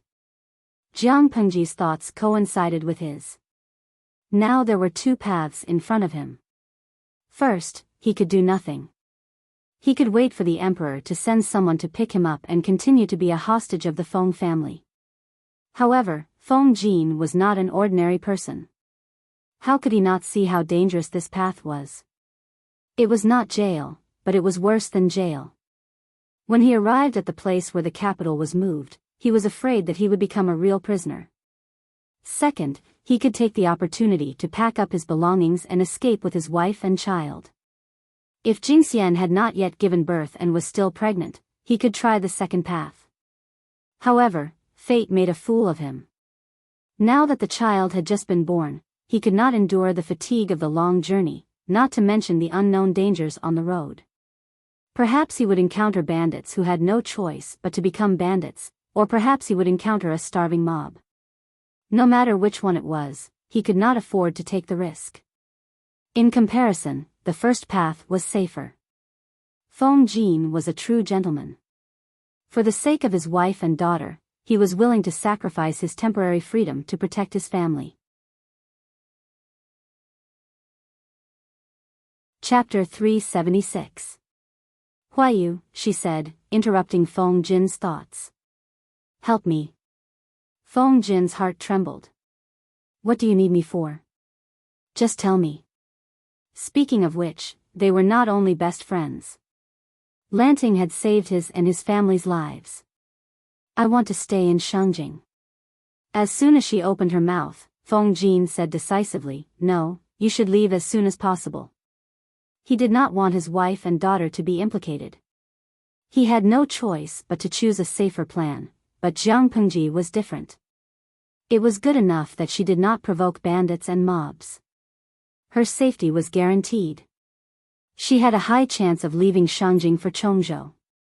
Listen to me first. Go on, I'm listening. Feng Jin calmed his emotions. Jiang Pengji said, You saw it too.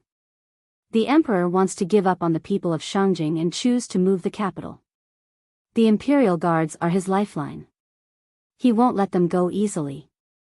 We can't expect him to suddenly repent and become a king who loves the people like his own children. Huayu, have you thought about how the surviving people of Shangjing will live if we don't do anything? So, I want to stay and help them.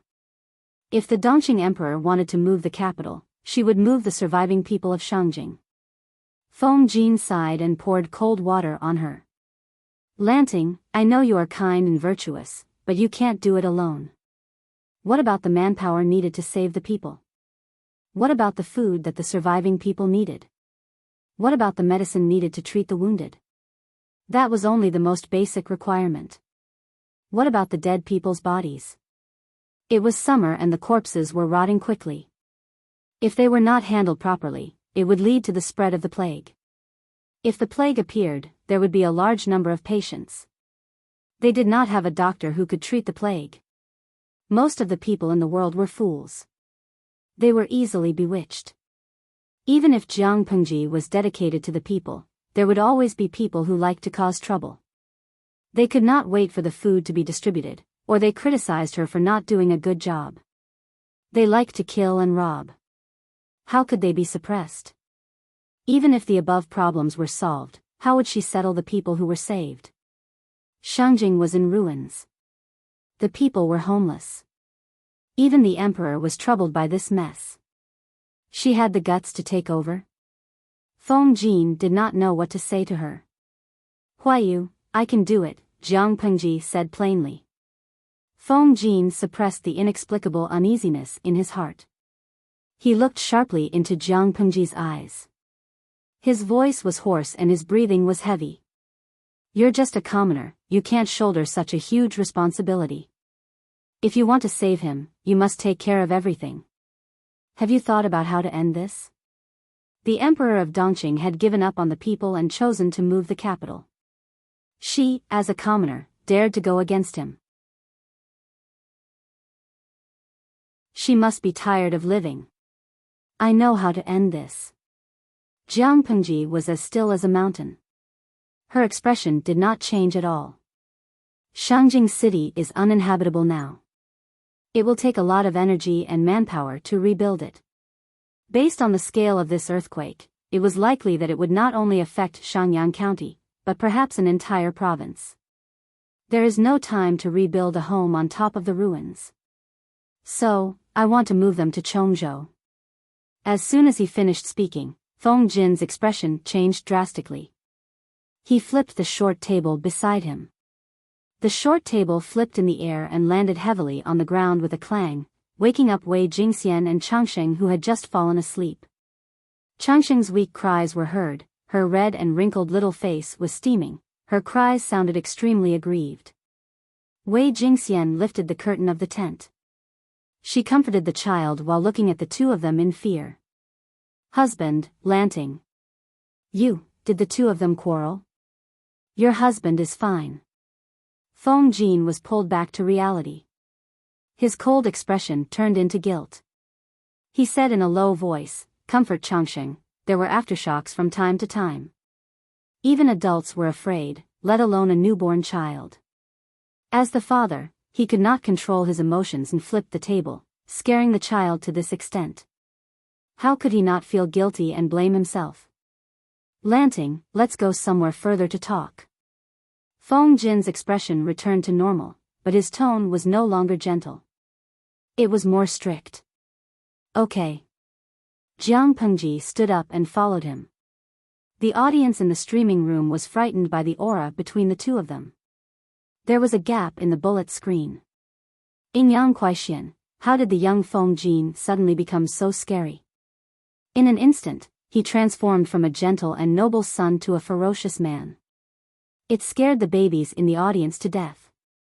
Beef soup Bujia Jiang, could it be that the streamer said something taboo and guessed his sore spot? Lo Siji Lianmeng, tisk, worrying for nothing. Feng Jin's thoughts were actually quite easy to guess. The streamer did say something taboo. No matter which era it was, rebellion was not forbidden, right? The streamer just hinted that she did not want to put up with the stupid Emperor of Dongqing anymore. She wanted to go on her own. The young Feng Jin received an orthodox education. It would be strange if he could accept it so quickly. Wushi Guanxian, look at the Dongqing Emperor. If he doesn't rebel, he will live through the Qing dynasty. Who's Xiaodong? Even so, there is no need to be so shocked, right? Look at Su Ku, his ability to accept is quite strong. In Yuejia Zhuge Qinma, TSK, but the problem is, does the young Su Ku know that the streamer is a woman? When the bullet screen came out, countless ellipses appeared randomly, as if they did not realize the connection between them. So what if she is a woman? Did she eat your rice? After a long time, when the audience realized what it meant, they were suddenly speechless. The streamer was a reliable friend in the young Feng Jin's heart. If she was a man, she would naturally be able to show off her skills and plot for the world. After all, the Dongqing Emperor was indeed stupid. If he rebelled, then so be it. But the problem was that she was a woman. Feng Jin probably did not have the concept of someone rebelling in his mind. After a while, one of the audience members told the truth. Nu Di Jiowa, why do I feel that? My baby Feng Jin was frightened by the streamer? Feng Jin was indeed frightened. His heart was full of complicated emotions. In the end, he accidentally flipped the short table. Lanting, why did you? Feng Jin's expression was indescribably conflicted. He knew that his best friend was restless and always caused trouble, but he did not expect her to be so ambitious. This is good. Jiang Pengji's expression was indifferent. She threw out an excuse. Can you imagine that one day, I will stay at home to take care of my husband and children? I will help a strange man wash his hands and cook his soup. I will be like a helpless little girl to him all day long, like a good wife and loving mother. Feng Jin looked like he had eaten a bug. He said with difficulty, "You don't have to say any more." He lacked imagination. He could not imagine it at all. If there was a burly man who was like a helpless little girl to her, and if he felt wronged, he would punch her in the chest. That would be more normal. So, I can't live the life of an ordinary woman. Huayu, I can't be a coward for the rest of my life. I can't marry a woman to hide my identity and then live the rest of my life without thinking, Jiang Pengji said. I am a human first, then a woman. Since I am a human, why am I not qualified to be the emperor? The emperor is not benevolent, the court is not upright, and the country is on the verge of destruction. Why should I be content with an ordinary life? Chapter 377. Since ancient times, when did the sages rule that the emperor had to be a man? Even if there is such a rule, it is a rule. To be a monarch, one must be a human, not a man, and definitely not a beast. Jiang Pengji's words had a double meaning. She also scolded several emperors of Dongqing. Most of the people in Dongqing would agree if they said that they weren't humans but beasts. Feng Jin sighed. You have such a sharp tongue. When it comes to quibbling, I can't beat you. Indeed, the wise sages did not stipulate that the emperor had to be a man. On the other hand, why couldn't women do it? There was nothing wrong with this sentence. To the common people, they did not care who the emperor was. It did not matter if the emperor was a man, a woman, or a beast. They cared more about who could bring them a stable and happy life. Feng Jin was not an arrogant aristocrat. He understood what the common people needed. The ones who truly cared about the emperor's gender were probably not the common people, but the aristocratic families and other nobles. This is the current custom. Have you ever thought about what you would do if your identity was exposed? All the students in the world will write to condemn you. Feng Jin's heart wavered, but he still wanted to persuade her to give up. Jiang Pengji didn't hide it at all. She snorted and said, the winner takes all. In the future, when he waved his army and chased after the deer, he would kill anyone who refused to submit. A scholar's scolding will be condemned by thousands of people. No matter how fiercely he scolds, it's just a verbal skill. Once the ears are blocked, who cares how he spits? Take life and death lightly, fight if you're not satisfied. It seemed that it was very powerful for scholars to criticize, but why would Jiang Pengji care about that? Because she didn't care about fame at all. If she died, why would she care about the flood behind her? If you want to blabber, then blabber. Whoever blabbered would be beaten up. Yes, when it came to such matters, she was just that simple and crude. There was nothing that could not be suppressed by absolute force. If there was, he would suppress it again. Feng Jin was silent. Jiang Pengji had said everything and laid her cards on the table. The atmosphere between the two of them was a little quiet. She could only take the initiative to attack. Will you help me or not? You've been drooling for so long. You should at least say something. It's very awkward for me to act alone. Feng Jin looked at her bitterly. Even if he wasn't being courteous, he should at least put on an act. Also, could he reconsider? Help. As soon as he finished speaking, Feng Jin wanted to slap himself. Why did he agree just now? It was as if he was possessed. He had previously advised Feng Ju not to act recklessly, but now he was slapped in the face. He was dragged into Jiang Pengji's boat in the blink of an eye, and it was a boat that could sink at any time. That's good. Jiang Pengji smiled. Feng Jin could not cry in his heart. However, He also knew in his heart that after moving the capital, Dongqing would not be far from falling apart. They didn't even care about the people in Shangjing, so why would they care about the people in other earthquake-stricken areas? Even a rabbit would bite when it was cornered, let alone a living person. After Feng Jin figured it out, he wasn't really against it anymore. Not to mention anything else, just for the sake of his wife and daughter, he had to find a place to settle down in order to protect his family. Jiang Pengji told him about the arrangement that she had told Su Ku. Feng Jin's worries were similar to what they had talked about before. At present, the four things they lacked the most were manpower, money, rice, and medicine. You should organize the people in the residence first.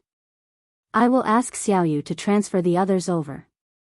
In short, they had to first set up porridge stalls, organize manpower and the surviving citizens to clean up the ruins, and clear out a place to settle the wounded. The aftershocks haven't ended yet, so we have to ensure everyone's safety first. Feng Jin knew that Jiang Pengji was doing this for the sake of the people. There are only 26 people in Jin's residence, including the guards, maids, and servants. The warehouse has been cleared out, but there are still some meager assets. He pulled himself together and said, "These are secondary. Has Lanting ever thought that if you send troops without a good reason, you will be criticized by others and be suspected by the officials?" Jiang Pengji already had a way to deal with this. If she used it properly, she might be able to get her a decent official position.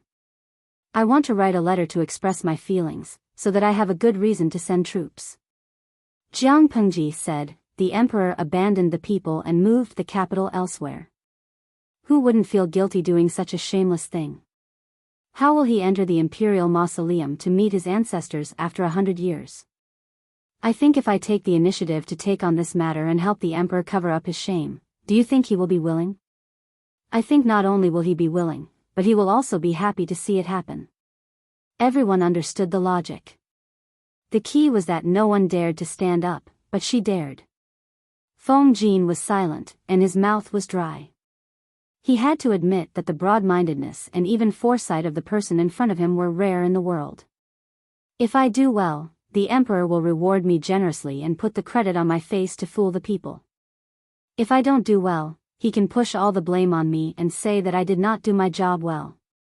He will throw all the baseless accusations at me. No matter what, the emperor will not be at a disadvantage. This is the first point. Jiang Pengji was calm from beginning to end. This was what Feng Jin admired most about her. The second point is that after the capital is moved, the imperial capital will be far away from the three tribes of the northern borderline. The emperor will naturally not have sleepless nights, and Chongzhou will be less important to Dongqing. My existence as a hostage will not be as important as before. The emperor will allow me to stay. Good plan, Feng Jin said. It was a good plan, but in the eyes of others, the effort and gain were not comparable. Who would be willing to do that? I think so too. Jiang Pengji crossed her arms in front of her chest and giggled. Therefore, I will have to trouble Huayu to write the memorial for me. Feng Jin's expression froze. He was dumbfounded. The bullet screen in the streaming room was full of laughter, sweeping away the solemnity from before. Ingyang Kuaixian, no, my dear Feng Jin has not completely joined the streamer's pirate ship. Is it really good to reveal your true colors so soon? What if you scare him away? Don't be afraid, capture him. I still have to deal with the matter of money and rations. Xiaoyu is not by my side. Who else should I trouble if not you? Such a matter-of-fact tone made Feng Jin's hands itch. However, she said she could solve the problem of money and rations. It was not that Feng Jin did not believe Jiang Pengji, but he felt that it was a fantasy. Believe me. After Jiang Pengji finished speaking, her expression returned to its usual calmness. Submitting a petition to explain the situation had a high chance of success. Or rather, it was a done deal. The Dongqing emperor had been wary of Lu Shi for a long time. In the past, it was because of Hu County. Now, it was because he was the Chongzhou magistrate and was guarding the borders. If Jiang Pengji did well, the emperor could shamelessly steal the credit and minimize the impact of moving the capital and save some face. If Jiang Pengji did not do well, not only would she be tricked, but even Lu Shi would not be able to escape. His position as Chongzhou magistrate would be taken away. This was a huge gamble. In everyone's eyes, she would lose without a doubt. But it was also because of this that she wanted everyone's jaws to drop. System, if you are still alive, say something. Chapter 378. She came with ill intentions. Even if the system was just a bunch of data, it had been with Jiang Pengji for a few years and understood her temperament. Hearing her speak in such a tone, its heart skipped a beat and its nerves were completely tensed up. It deliberated for a while before responding, "What's the matter, host?" Jiang Pengji took advantage of the fact that there was no one around and found a flat spot to sit down. She placed her fingers together in a leisurely manner. Little did she know, the more she behaved like that, the more perturbed the system felt. Jiang Pengji said leisurely, "Do you remember that year when I asked you if popularity points could be exchanged for food during the snow disaster in Shangjing? You told me that my streaming room's level was not high enough. Even if it was high enough, 10,000 points could only be exchanged for a mere 50 kilograms of food. Is that right?" The system was different from a living being. It had back-end data, so it was impossible for it to forget. Jiang Pengji had mentioned it in detail, so the system naturally could not pretend to be deaf and mute. Thinking of the scale of the earthquake, the system felt much more at ease. It could guess what Jiang Pengji wanted to say. "Host, do you want to use popularity points to exchange for food? Since the streamer's streaming room has been upgraded to level 4, the exchange section can be opened. If you want to exchange for food, you can do it now." "Huh. Greedy guy." Jiang Pengji lowered her eyes and hid the disdain in the depths of her eyes. She had not relented in the past, so how could she relent now?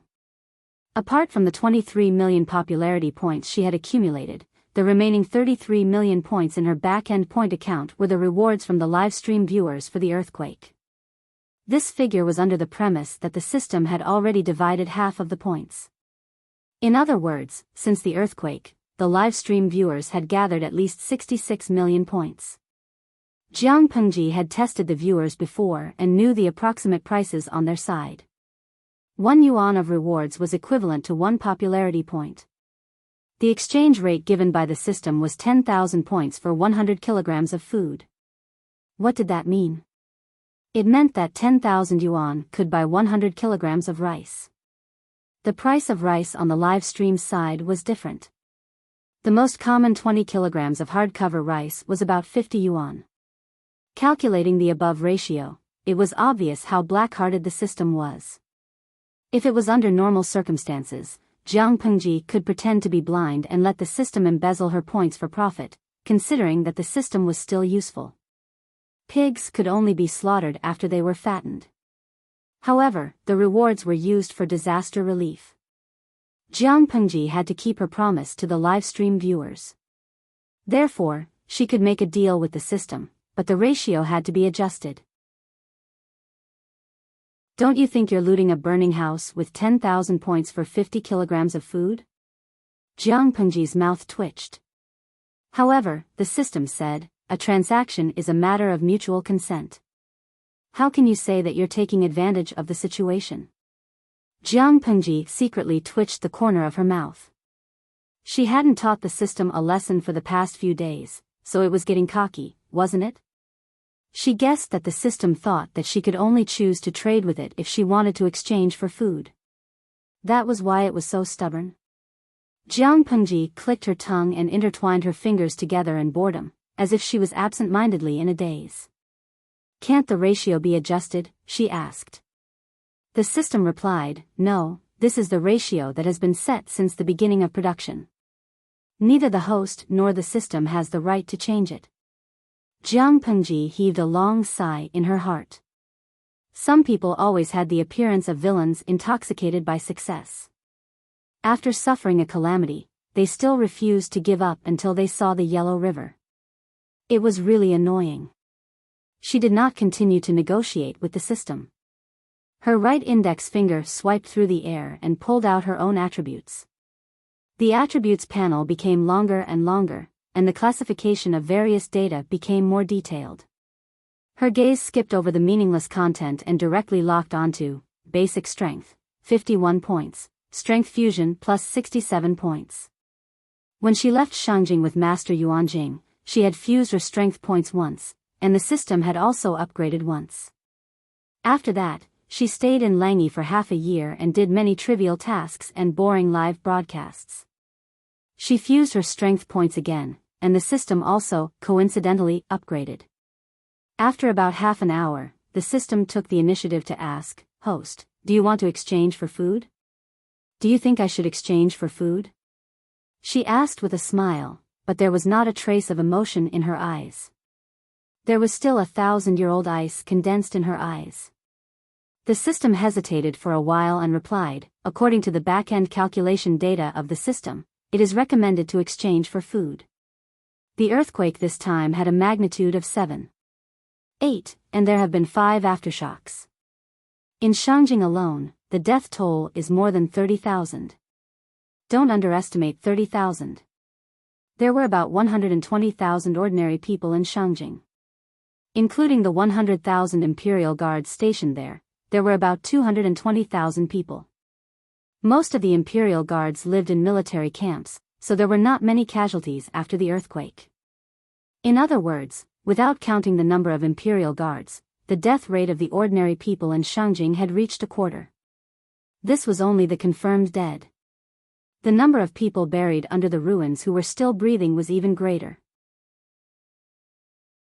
The system displayed the data, clearly telling Jiang Pengji that if she wanted to be a saint, she should not be distressed about the points. If she was distressed about the points, she should not continue to talk. So what if it took advantage of the situation? If she was unhappy, she could not exchange for food. It was not its fault that people died. Anyway, it had nothing to do with it. Hearing the implied meaning of the system, Jiang Pengji did not become angry from embarrassment. Instead, she revealed an inscrutable expression. The system thought that Jiang Pengji would admit defeat in the end, but not long after, it realized that something was wrong. She was too calm. Could it be that it could not hold it in? Jiang Pengji seemed to be talking about family matters. "System, we have been bound for 3 to 4 years, but I don't think I have properly introduced myself." The system felt a little uncomfortable, but it could not tell what was wrong. It could only ask, "Didn't you introduce yourself?" A long time ago, Jiang Pengji did not have a good relationship with the audience in the live streaming room. In order to diss the audience, she had introduced her background. "I did introduce myself, but it was not comprehensive." Jiang Pengji seemed to have moved the topic away from exchanging for food, but the system became more and more uncomfortable. She said, "Now that I think about it, I should seriously introduce myself again. Name, Jiang Pengji. Occupation, Federal General. Gender, female. She is the commander of the 7th Army Corps. She holds 1/10 of the real power in the Federation.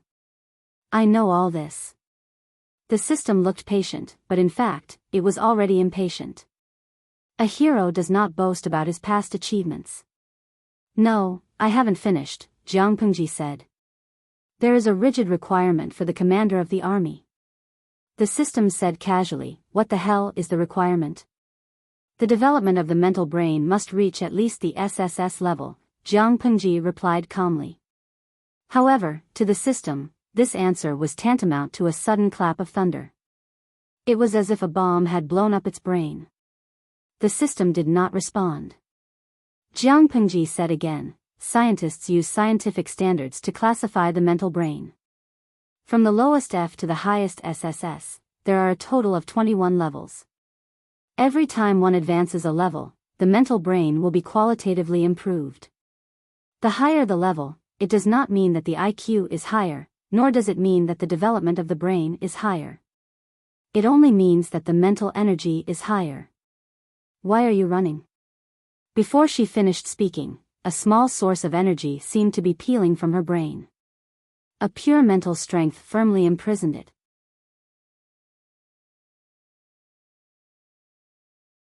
Chapter 379. Jiang Pengji curled her lips mockingly and said, I haven't finished speaking. You're not giving me face at all. The system was silent. If it did not escape now, was it going to wait for death? If it was in a perfect state, of course, it would not be afraid of her. It was as if everyone's mental and brain domain was not 3S. If the mental and brain domain were to fight, no one would have an advantage if they fought with their lives on the line.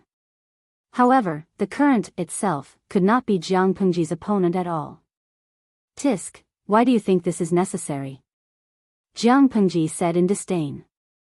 Her intertwined fingers returned to a state of interlocking.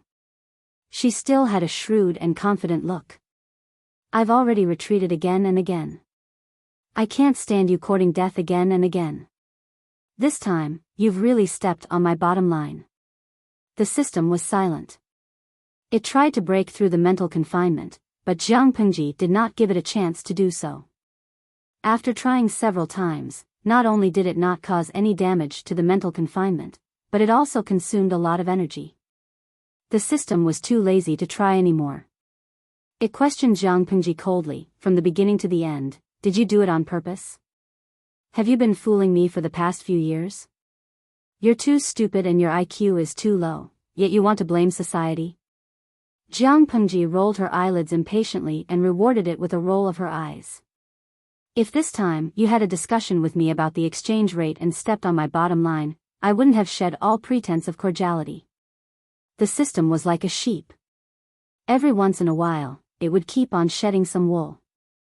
Apart from that, it was indeed a little stupid, but it was easier to deal with such a stupid enemy in the open than hiding in the dark. When did you start to doubt me? The system had always known that Jiang Pengji did not have a good relationship with it. She even suspected it a few times, but the system did not care. It had been through so many hosts and had seen all kinds of people. There were many who were suspicious of it and guarded against it, just like Jiang Pengji. However, people's hearts were made of flesh. After a few years of getting along, which host would not trust it wholeheartedly? Therefore, with so many hosts as a lesson, the system changed its response to Jiang Pengji a little. To be more vulgar, it would advance when the enemy advanced and retreat when the enemy retreated. It would maintain a distance that was neither too far nor too close and use time to slowly wear away the alienation between the two. However, the tried and tested method did not work on her. Only now did he understand that the other party had never trusted him and had even watched his passionate performance as if he was watching a play. Ever since you forced me to be reborn, I've hated it when people make decisions without asking for my opinion. The system was unconvinced. I gave you a new life. Ungrateful. Who do you think you are? Does he have the right to show kindness to me? Who would want it? Jiang Pengji did not even bother to lift her eyelids. This was like throwing a modern Xing'ing, the richest man in the world, into a prehistoric era where there was nothing. It was already good enough that he did not bear a grudge, yet he still hoped that the other party would be deeply grateful. If the other party was not grateful and did not trust him, then he was an ingrate. How could he be so thick-skinned? Although you're shameless, ambitious, and greedy, I have to admit that you're still somewhat useful. Jiang Pengji said, if it weren't for your help, my mental brain wouldn't have recovered so quickly. So, to prove that I'm not an ungrateful person, I'll take care of you. Don't worry. If the system's expression could be instantiated, it would probably be livid. I'd rather be killed than humiliated. If you have the guts, kill me and get rid of future troubles. Otherwise, I'll have an eye for an eye. As the system's dignity and pride, how could it tolerate being trampled on by a lowly human? I'm a woman, I have no guts. Only a fool would kill you. Do you think my IQ is as low as yours? The system almost choked to death. It could not self-destruct because in Jiang Pengji's mental brain, she was God. It also could not escape. It was no match for her in a mental confrontation. It could not break through the mental shackles. Saying more would make it cry. Jiang Pengji laughed and hummed a light song. She reopened the system interface. For the former commander of the Federal Army, this kind of manual operation was nothing at all. All along, it had been its virtual consciousness that talked to Jiang Pengji. Strictly speaking, the so-called system was actually a virtual creature that was composed of its virtual consciousness and basic mechanical data. The basic mechanical data was the cold body, and its virtual consciousness gave the data consciousness. The body of the former was data, and the latter was the data consciousness born from the soil of data. The two were combined to form a virtual creature. In Jiang Pengji's era, interstellar science was already highly developed. The Federation's main brain was the first virtual creature. As a commander whose words carried weight, she did not read the confidential documents for nothing. Her fingers slid gently, and a very simple operation interface popped up. If the virtual market that the system showed her before was a giant interstellar supermarket, then what she saw now was a school canteen.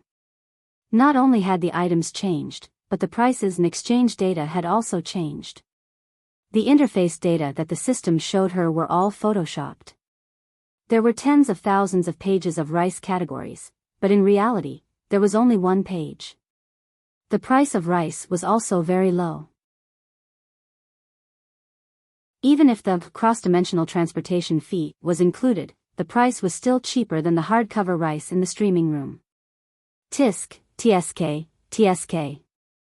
10,000 points for 50 kilograms of food? Why don't you go to heaven? Even a profiteer would not be so black-hearted. Jiang Pengji looked through the system's contents in disgust. Her mind was carrying out complex data calculations and speculations. She raised her hand to search for medicinal herbs. There were more than 100 types, all of which were low-aged, common quality, and common types of medicinal herbs.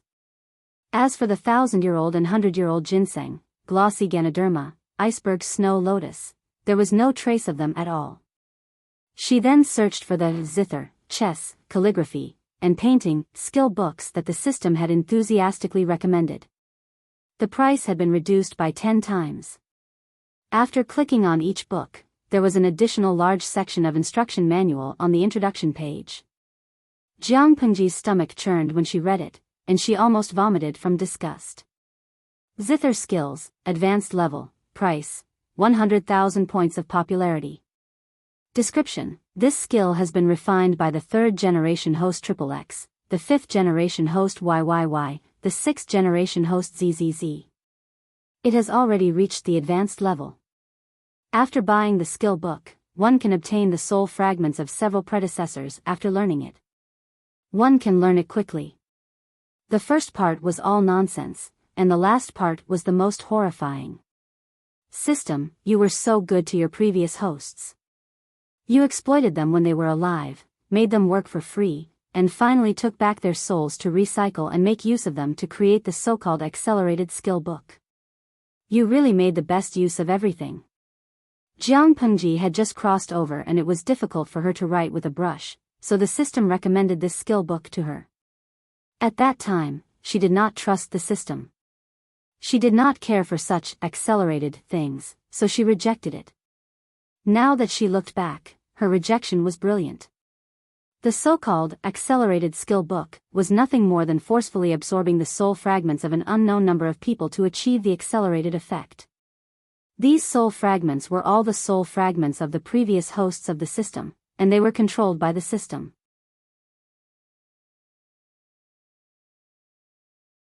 Chapter 380. In the face of Jiang Pengji's reprimand, the system looked like a dead pig that was not afraid of boiling water. It could not self-destruct or escape now. It could only hope to anger Jiang Pengji and make her destroy it. It had to admit that it had underestimated her.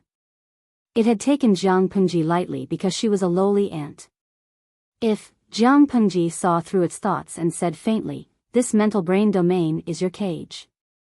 When I catch your main body, I'll deal with all of you together. If I deal with you now, won't I alert the enemy?" Even if the system was just a virtual consciousness, it was frightened when it heard her say that. Are you stupid?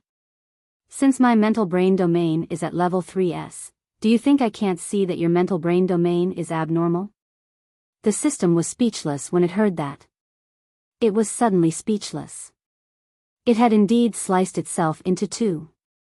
The main body had most of the energy and abilities, and the part that was separated copied the incomplete data of the main body, forming another, palace intrigue streaming system, which was the self that was attached to Jiang Pengji. If I kill you, your main body will detect it immediately. This will alert the enemy. If I let you escape, the main body and the split body will merge, and the level of the mental brain domain will be the same as mine. Won't I create a strong enemy for no reason? Jiang Pengji did not understand. Who gave the system the confidence to think that she could not see through such childish tricks? You, be good and stay in the prison.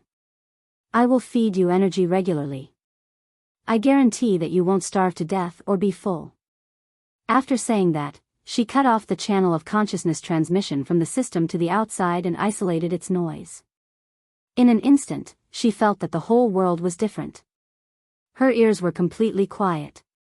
Her battle with the system only took less than the time it took to burn a stick of incense. In the eyes of the audience in the streaming room, she was just distracted. Even though she did not have the assistance of the system and had to operate it manually, it was much safer without the hidden dangers of the system. At that moment, she realized that many functions in the background of the streaming room were grayed out. Jiang Pengji clicked her tongue and brought up more detailed background data. With a glance, the system changed the initial data and set the sensitive words to completely prevent the possibility of the big shots from the other dimension finding her. If the audience made a forbidden comment, they would be kicked out immediately and their IP would be blocked. Therefore, Jiang Pengji could only meet the audience who were watching the show. Jiang Pengji couldn't see the content because of the system's concealment. Unfortunately, even if she imprisoned the system's consciousness, she did not have the authority to change the back-end data. In other words, the live stream would remain the same in the future, unable to level up, unable to update data, a severely emasculated version of the streaming room. TSK, Jiang Pengji felt disgusted. However, as long as the live broadcast room was still there, she could still see the audience, and she could still exchange for the rice that she needed at the mall. That was enough. He comforted himself in this way, but he still felt a little unhappy. However, his displeasure soon dissipated into thin air. Pfft, awesome. Jiang Pengji looked at the popularity points backstage. The total was 111 million. She quickly looked through the back-end data and finally understood where the tens of millions of popularity points had come from. Jiang Pengji put the system's consciousness under house arrest, and the points in its account were directly transferred to her back-end account. The ultimate reason for the system's attachment to her was unknown, but it had a very clear goal: to exploit the popularity points in a variety of ways. Every time it leveled up, the system would take the opportunity to transport the exploited popularity points to the main body. Of course, under Jiang Pengji's deliberate obstruction, the popularity points it could send to the main body were very few. Most of them were saved up by the system through hard work and frugality. The audience in the live stream enthusiastically rewarded the earthquake, and the system received half of the popularity points. They were all newly obtained, and they were still warm.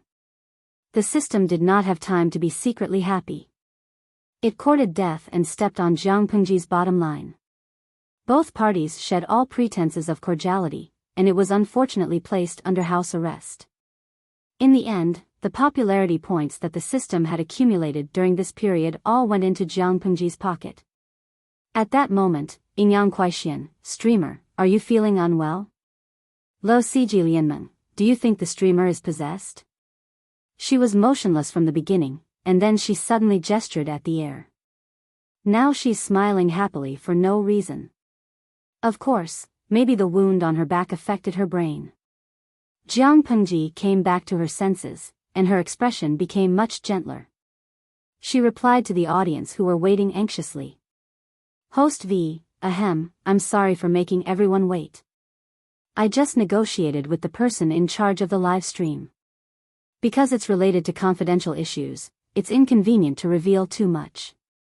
However, after my argument, the other party is willing to temporarily open a channel to another agricultural dimension. You can use rewards to exchange for an equivalent amount of food and medicinal herbs. However, in order not to affect the dimension, according to the rules between dimensions, the variety of items that can be exchanged is limited. The bullet screen this time was probably the most words that Jiang Pengji had ever spoken in one go. When the audience in the live stream heard the news, they were instantly excited as if they had been injected with chicken blood. Ingyang Kuaixian, damn, the streamer is actually an employee of the legendary mid-dimension streaming company? Just like what's written in novels. Waha, just listening to the streamer's words, I feel that it's very high-end and imposing. Motorola, oh my god, is there a streamer like the streamer? The audience in the live stream room had their imaginations run wild. They asked all kinds of questions, and Jiang Pengji replied to them all. Host V, I'm not an employee of any dimensional streaming company. I'm just an unlucky person who wandered in time and space. I was temporarily entrusted by someone to help support others. At first, I really didn't like live streaming. I still don't like live streaming after a few years, but I like you guys very much and I like the feeling of chatting with you guys live. As for whether there are other streamers, I'm not sure. So far, I only know that I'm one. After a brief chat, the audience in the live stream room slowly accepted this bitter truth.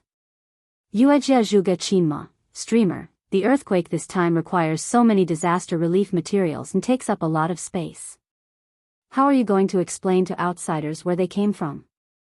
If you don't explain well, I feel that your friends around you will be suspicious. Being a dumb teammate had its advantages. You were full of flaws, and blind dumb teammates might not even notice that something was wrong.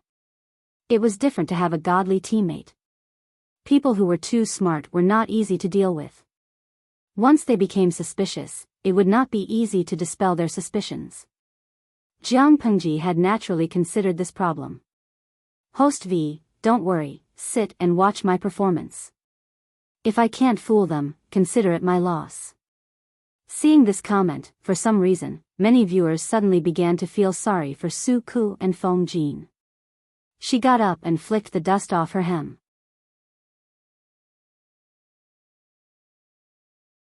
Chapter 381. Wei Jingxian was extremely sleepy. Her eyelids were heavy as if they were filled with lead water. Husband, in a daze, she found that there was a breath beside her. The alarm in her mind rang. She tried hard to open her eyes to see who that person was. The figure turned from blurry to clear. It turned out to be her husband, Feng Jin. Sleep first. I'll look at Changxing for a while. Feng Jin raised his hand to stop her from getting up. He pinched the corner of the quilt to prevent her from catching a cold. Husband, did you encounter a problem? Why are you frowning? Wei Jingxian turned to look at her daughter who was sleeping beside her. The newborn child's face was red and wrinkled. She was not good looking. However, the midwife who had seen her said that she was very beautiful. After a few days, her face would be white and tender. She would look beautiful. Just now, I promised to help Lanting. Feng Jin could not help but bend his fingers to touch the child's face. The soft touch made his heart palpitate. He was even more determined in his heart. Wei Jingxian did not understand. Was it not normal for friends to help each other? However, her husband's expression clearly told her that this help might have another meaning. The earth is turning upside down, the country is unstable. The government has the intention to move the capital to another place, abandoning the people. Wei Jingxian frowned. When she heard the second half of the sentence, she could not help but tighten her grip under the quilt. Although she was a woman in the inner courtyard, she was born in an aristocratic family. Feng Jin often talked with her, so her knowledge was not comparable to that of ordinary women. Move the capital? She opened her eyes wide, and her sleepiness was gone. If so, do you have any plans? You have just given birth and Changxing is still young. Both of you can't stand the turbulence. Naturally, it is better to be safe. Don't worry, I will arrange everything. Jingxian only needs to take care of her body slowly. Only when you and your daughter are healthy will my plan be worthwhile. Wei Jingxian stretched her right hand out of the quilt and held his hand on his knee. Feng Jin held it back and said gently, "Don't worry, everything will be fine." At this time, Changsheng, who was still sleeping soundly, moved her little fist on the side of her head. Feng Jin saw this and the smile on his face became brighter.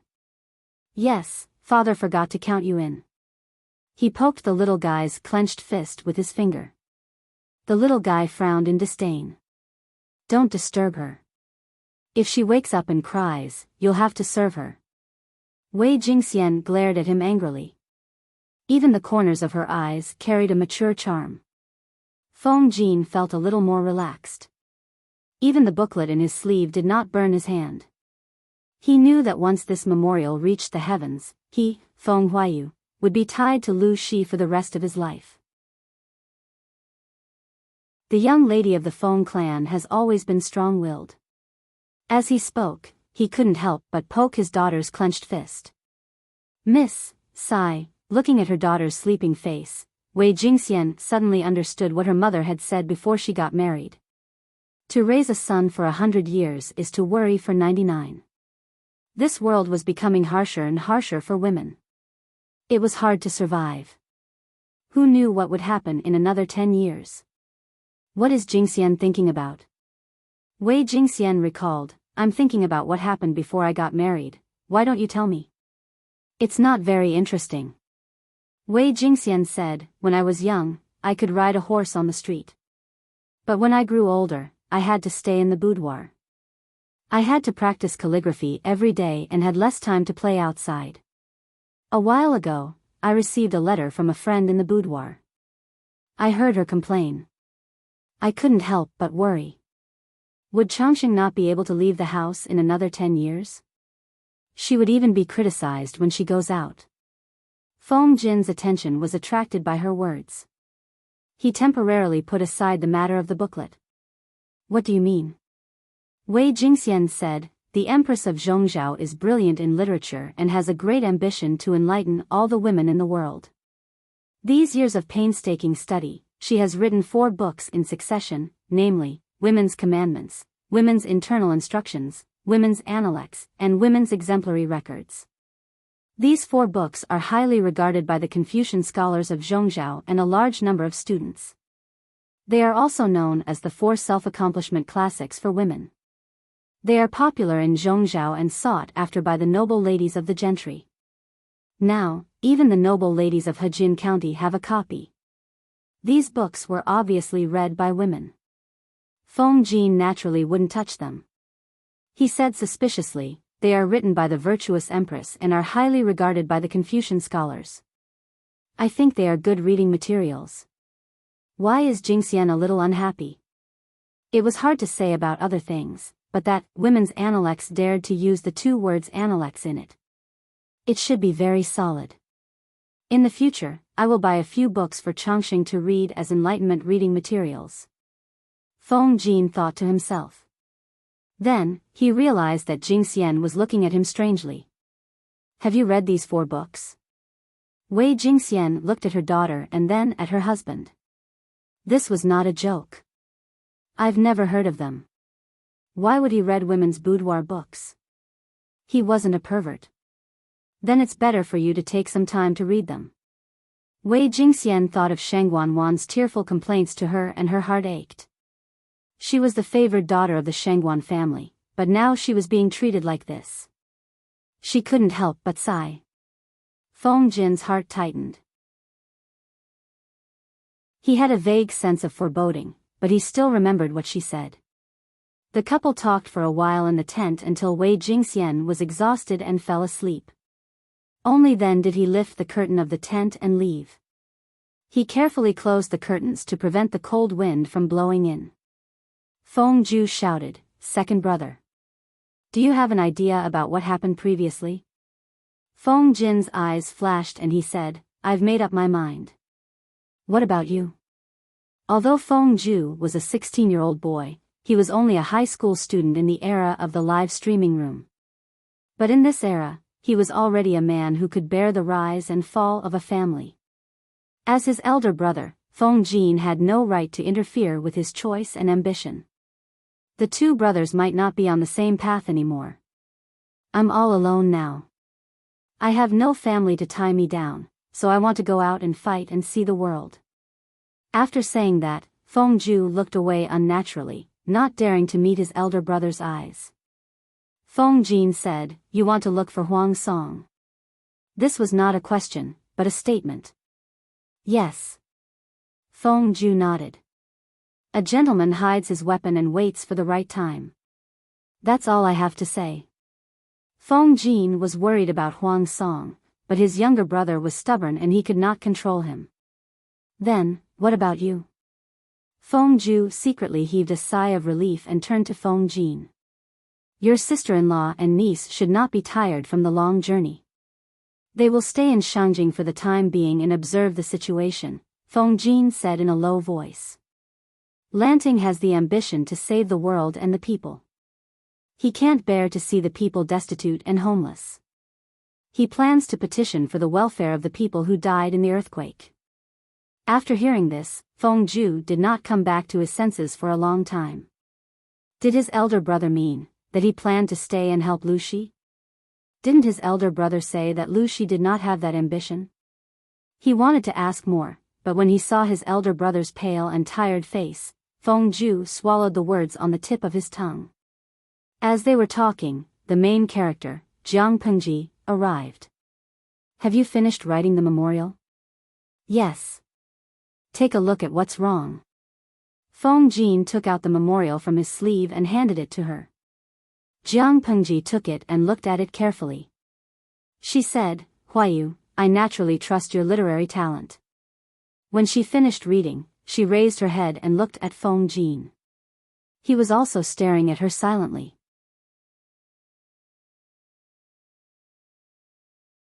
Chapter 382. The audience in the streaming room craned their necks and widened their eyes to see the contents of the booklet. However, it was difficult for them to read traditional Chinese and classical Chinese. It took them a long time to figure out what Feng Jin had written. After a while, they still did not understand why the two of them suddenly looked at each other in silence. They could only pretend to comment vaguely. Yang Kuaixian, Young Feng Jin's handwriting is really nice. There are no typos. Linglong Mabao #despise. Even if he wrote wrongly, you wouldn't be able to recognize his handwriting, would you? Sans Hisong Shuningsher, is there anyone in the streaming room who can explain? I'm so confused.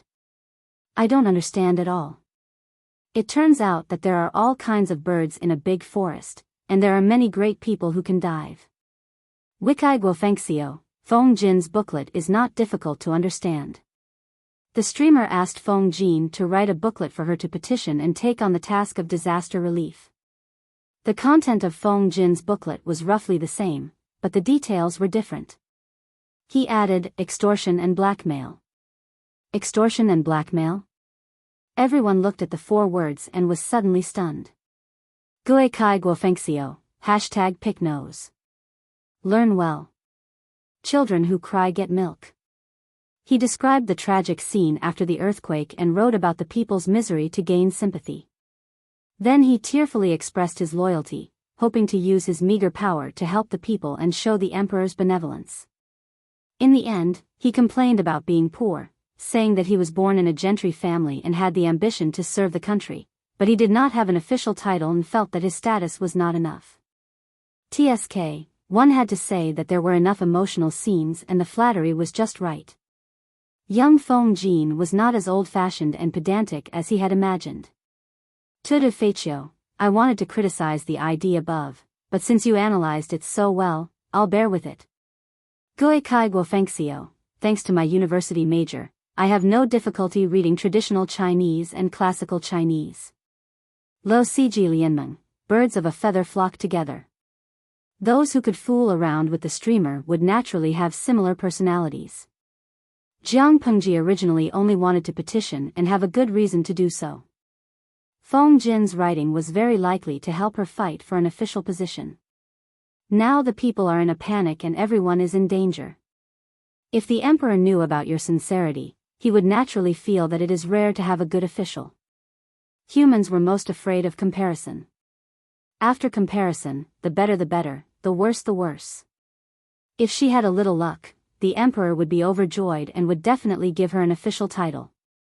Even if it was just an empty title without any real power, it was still better than an empty title. It's an unexpected surprise. Huayu, you're really talented. Jiang Pengji did not hide it. If that's the case, I'll give you a surprise too. Feng Jin's eyes lit up. The surprise she mentioned, could it be, yes? Due to the presence of Feng Ju, she only blinked and nodded, giving Feng Jin an affirmative answer. This booklet has to be sent up as soon as possible. On the other hand, thanks to Su Ke's proficiency in internal affairs, he did not panic. He organized his men, set up a gruel stall, and hired the young and strong people who were lucky enough to survive. Some of them cleaned up the ruins and cleared up the empty space, while the others were divided into several teams to look for survivors. The earthquake was severe, and the ground collapsed or protruded. The road surface was uneven, and the degree of damage was serious, which made the rescue extremely difficult. Because the earthquake occurred in the middle of the night, most people were already asleep. Therefore, many people were buried in the ruins. Some died on the spot, while some were lucky enough to survive. Although they were alive, most of them were seriously injured. If they were not treated, they would not live for more than a few days. There was a serious shortage of manpower. Jiang Pengji had solved the shortage of food and medicinal herbs, but she could not solve the problem of manpower. She had no choice but to find a strong man. She even went to the field herself. Xiaoyu, bring some people to set up the injured area. Jiang Pengji was very clear that it was a tough battle this time. It was a race against time and a fight for survival with the King of Hell. She quickly arranged tasks. Huayu, help settle down the injured and the gruel stall. You can also take care of Jingxian nearby. In ancient times, scholars had to learn the 6 arts of a gentleman. They could ride, shoot, or dance with the sword. However, they were still civil servants. Jiang Pengji did not let them go to the ruins for search and rescue, lest they were unlucky enough to die in an aftershock. It was safer to stay in the base camp. After she finished speaking, Jiang Pengji took the sleeves that Takshu handed to her. She bit one end of the rope roughly and tied the sleeves nimbly with the other end. Then, she swiftly tied a slipknot on both ends of the rope, revealing a pair of snow-white, muscular arms for the convenience of search and rescue. Takshu, stay here to make stretchers and take care of the injured people. Their luck was not too bad. All the servants of the Lu residence had survived. Coincidentally, there was a servant girl who had learned medical skills from the doctor's father. Although she had only learned superficial knowledge, how could she be picky? She directly let the girl be a doctor. She might not be able to treat serious injuries, but she could still treat ordinary injuries. The search and rescue started from the nearest place. Jiang Pengji basically rushed to the front, letting the people who followed behind know what it meant to be born with divine strength. Not long after, they were covered in dust and blood. The original color of their clothes could not be discerned. Jiang Pengji was skilled and strong. Her 5 senses were strong. In addition, she had a strong spirit that ordinary people did not have. She was equivalent to a mobile human search and rescue device. She could find traces of life. Based on the principle of prioritizing rescue, of course, she would first save those with strong signs of life. Bring the stretcher over. There are living people here. Jiang Pengji calculated the collapsed wooden and stone structure. She used both hands to lift the rubble, revealing a figure covered in blood. The wood was ready-made. It was directly taken from the ruins.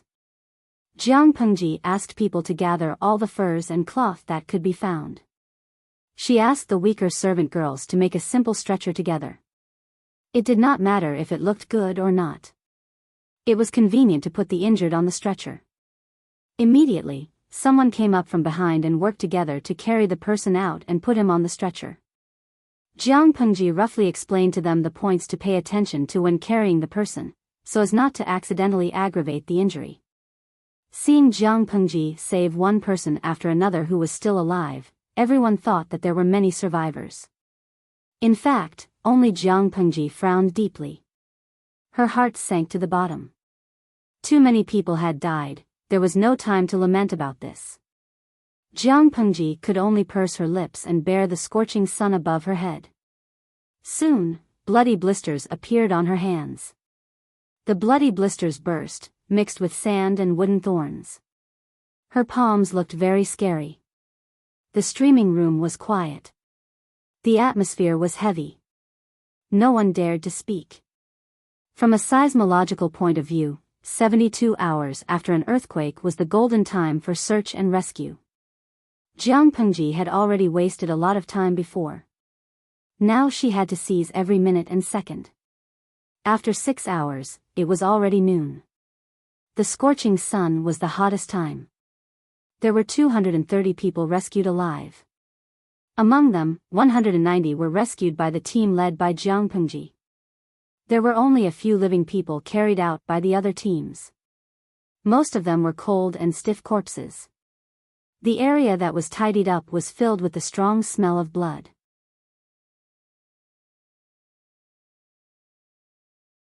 Chapter 383. Jiang Pengji rubbed her feet on the ground. Then, she randomly picked up a tree branch and drew an irregular rectangle on the ground. With a few strokes, she drew a regional map of Shangjing. During her time in Shangjing, she basically wandered around aimlessly outside.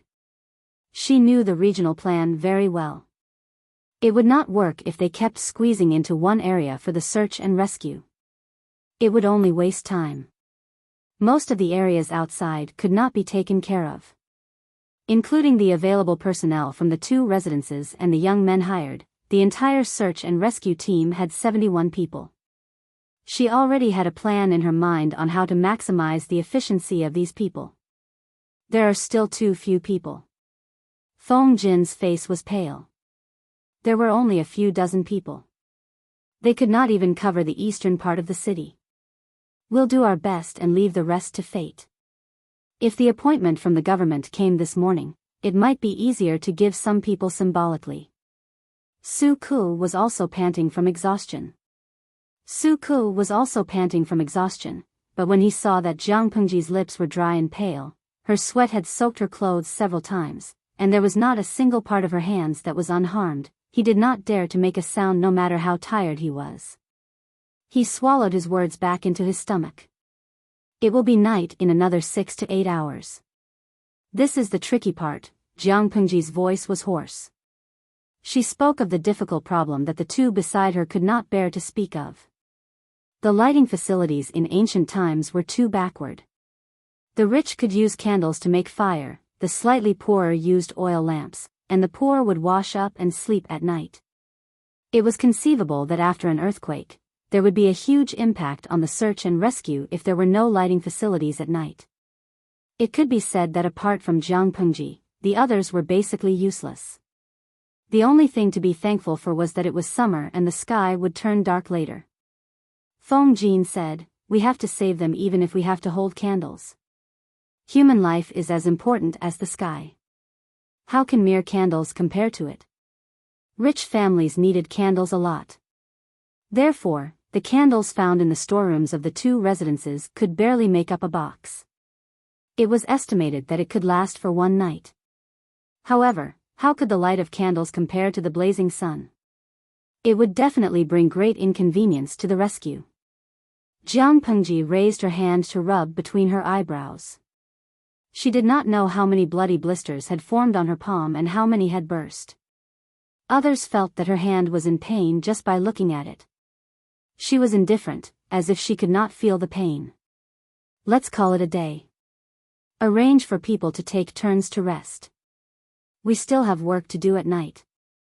There were only so many people, and not everyone was as tireless as she was. They could not withstand the high-intensity search and rescue that lasted day and night. Jiang Pengji missed her troops again. After all, they were well-trained and had much stronger stamina than ordinary people. I'm thinking how good it would be if the troops could land now. She smiled bitterly and took a bowl of warm water from Takshu. She raised her head and poured it into her mouth. She gulped it down and felt that it was not enough, so she asked Takshu to get her another bowl. If that's the case, Lang Jun, then I wish I had the ability to turn beans into soldiers. Su Ke tried to find joy in his misery. He held a bowl of porridge and gulped it down. He no longer cared about his gentlemanly demeanor. Feng Jin sighed and ate a simple bowl of porridge. His stomach was half full. Jean will go and take a look at Madame. Now, he was most concerned about his wife and daughter. Jiang Pengji gave up her own carriage. It was spacious inside and everything was in order. In addition, the shock absorption system was good. As long as there was a thick mattress and quilt, even if there was an aftershock, Wei Jingxian would not feel a strong tremor while lying in the carriage. Since she was pregnant and needed to breastfeed the child, it was natural to give her a special treatment. The food in the mouth was to restore vitality and stimulate the production of breast milk. No one could let the mother and daughter go hungry. Because there were too many injured, almost all of them were bloody. The air was filled with a strong smell of blood. The pregnant woman could not stand such stimulation. The carriage was tightly packed and it was too stuffy. She asked the maid to soak a cloth with warm water and tighten it to wipe her sweat. Only then could she feel a little better. Thinking of the poor conditions, Feng Jin only felt guilty. I can't eat it. Do you want to eat some too? Feng Jin entered the carriage and tidied up his appearance. He wiped his hands and the skin that was exposed outside. He also changed the clothes that covered his head so that he would not dirty the carriage. As soon as the curtain was lifted, the heat inside came out. Just staying for a while made him feel uncomfortable and sweaty. No, I ate just now. You're still in confinement and need to nourish yourself so that you don't get sick in the future. Feng Jin sighed and turned his gaze to his daughter. Because of the high temperature in the carriage, the swaddling clothes that were wrapped outside had been untied. She wore 2 small cotton clothes and a small quilt. It's a little hot inside. Open the curtain at intervals to get some air so that you don't feel stuffy, Feng Jin said. Wei Jingxian said, I remember. You did a good job as a maid. When you get some air, cover yourself and the child well so that you don't catch a cold, Feng Jin could not help but remind her. Wei Jingxian listened patiently. The relationship between the husband and wife could be said to be advancing by leaps and bounds. Jiang Pengji's memorial was quickly sent to the imperial summer village outside the city. After the earthquake, the imperial summer village was on high alert. There were imperial guards both inside and outside the village. The memorial was successfully delivered to the emperor's hands after a series of twists and turns. The imperial summer village was different from ordinary buildings. Generally, it had to be earthquake-proof. Therefore, even after the strong earthquake last night, the palace did not collapse seriously. It was only for the sake of the emperor's life that a huge, luxurious tent was built outside.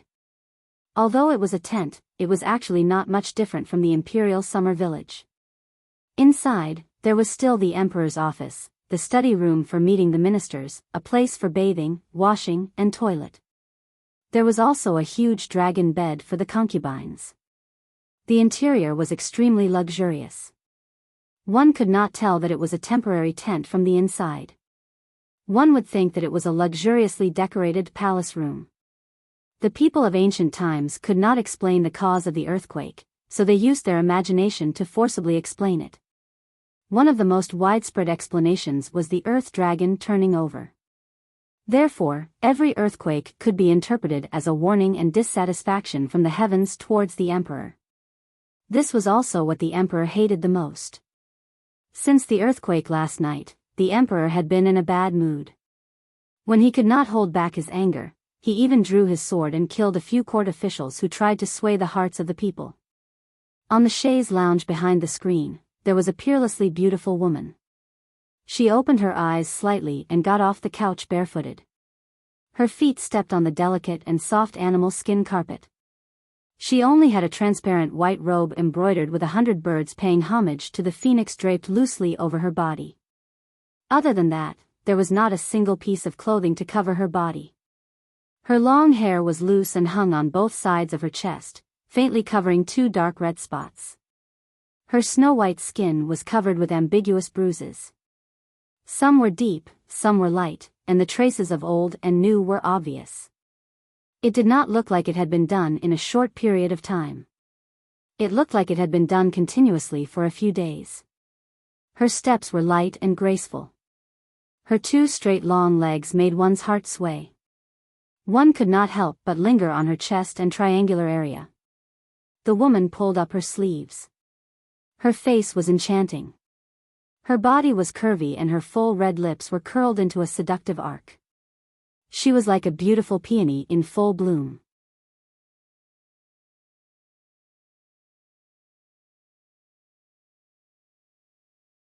Chapter 384. June, you're awake? Come to me. The emperor had just chopped off the head of a courtier with his sword in a rage. The headless body collapsed on the ground, and the head rolled to the woman's fair and almost transparent jade feet. She raised her eyes and stepped over the head. The soles of her feet were stained with sticky blood that was still warm. As she moved with light steps, small bloody footprints were left on the ground. Has someone made you unhappy again? The woman did not comply with the emperor's words.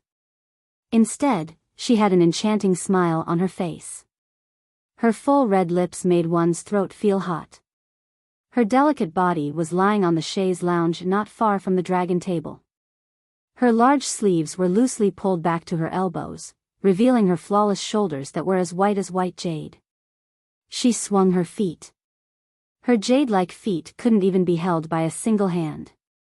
The blood on the soles of her feet made her skin look even whiter. A natural stunner. Countless beautiful scenes flashed through the emperor's mind. The ecstasy of the recovery made his body feel something. He wanted to hold the stunner in front of him in his arms and love her fiercely. He could not remember how many years it had been since he had such a young and impulsive feeling. As he grew older, he became more and more powerless. His temper became more and more irritable. He often abused the beauties around him to obtain pleasure. That was until he met Huijun, the peerless stunner.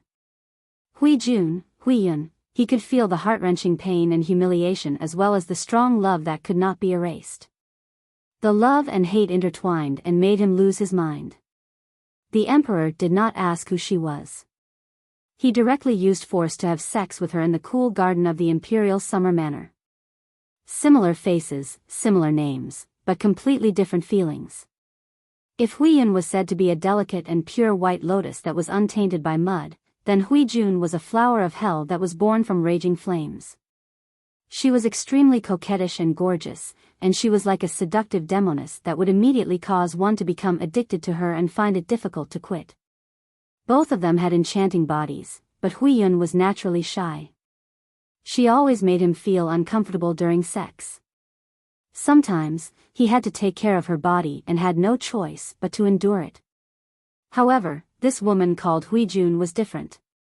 She was as passionate as fire, bold and charming. The emperor always felt that his blood was boiling and his whole body was comfortable. He had regained the impulsiveness and enthusiasm of a young boy. He had feelings for Huiyun. She was the bright moon that he could not reach. She brought him happiness, but also pain and humiliation. As for Huijun, when he interacted with her, he felt as if he had been reborn. Countless pleasures caused him to savor the taste of the marrow, and he was unable to leave. The former could not be separated from the spirit, the latter could not be separated from the body. For this emperor who thought with his lower body, physical enjoyment was more important than spiritual enjoyment. Of course, he only found out that Huijun was actually his fourth son's beloved concubine. When he thought of Huijun and Huiyun's similar appearance and similar names, and that Wang Huiyun was the birth mother of the fourth prince, Wu Majun, and the former imperial concubine of the emperor suddenly felt disgusted, as if he had eaten a fly. His dislike for Wu Majun deepened. Thinking of this, the emperor did not feel the slightest bit guilty for snatching his son's beloved concubine. He ordered people to secretly investigate Huijuan's identity. He dispelled his doubts and doted on this woman to the bone. However, she was not a harmless white lotus, but a prickly rose. She was proud and willful. The emperor saw that Huijun was ignoring him. Instead, he smiled and stepped forward. He raised his hand to hold her jade foot and sniffed it with an infatuated expression. Smelling it, his whole body felt comfortable. How can your body be stained with the blood of a foreign man? I'll clean it for you. Huijun looked coldly at the old man who was half kneeling in front of her and holding her jade foot and licking it. She felt disgusted. Unhappy, she raised her foot and pressed it against his face. Not only was the emperor not angry, but he also smiled and licked her foot. His two hands touched her calf. Both father and son were masochistic perverts. She retracted her foot and sneered angrily, "You don't think it's dirty? Jun's body is clean everywhere. How is it dirty?" The emperor slowly got up. His eyes were filled with strong aggression. He scanned her body.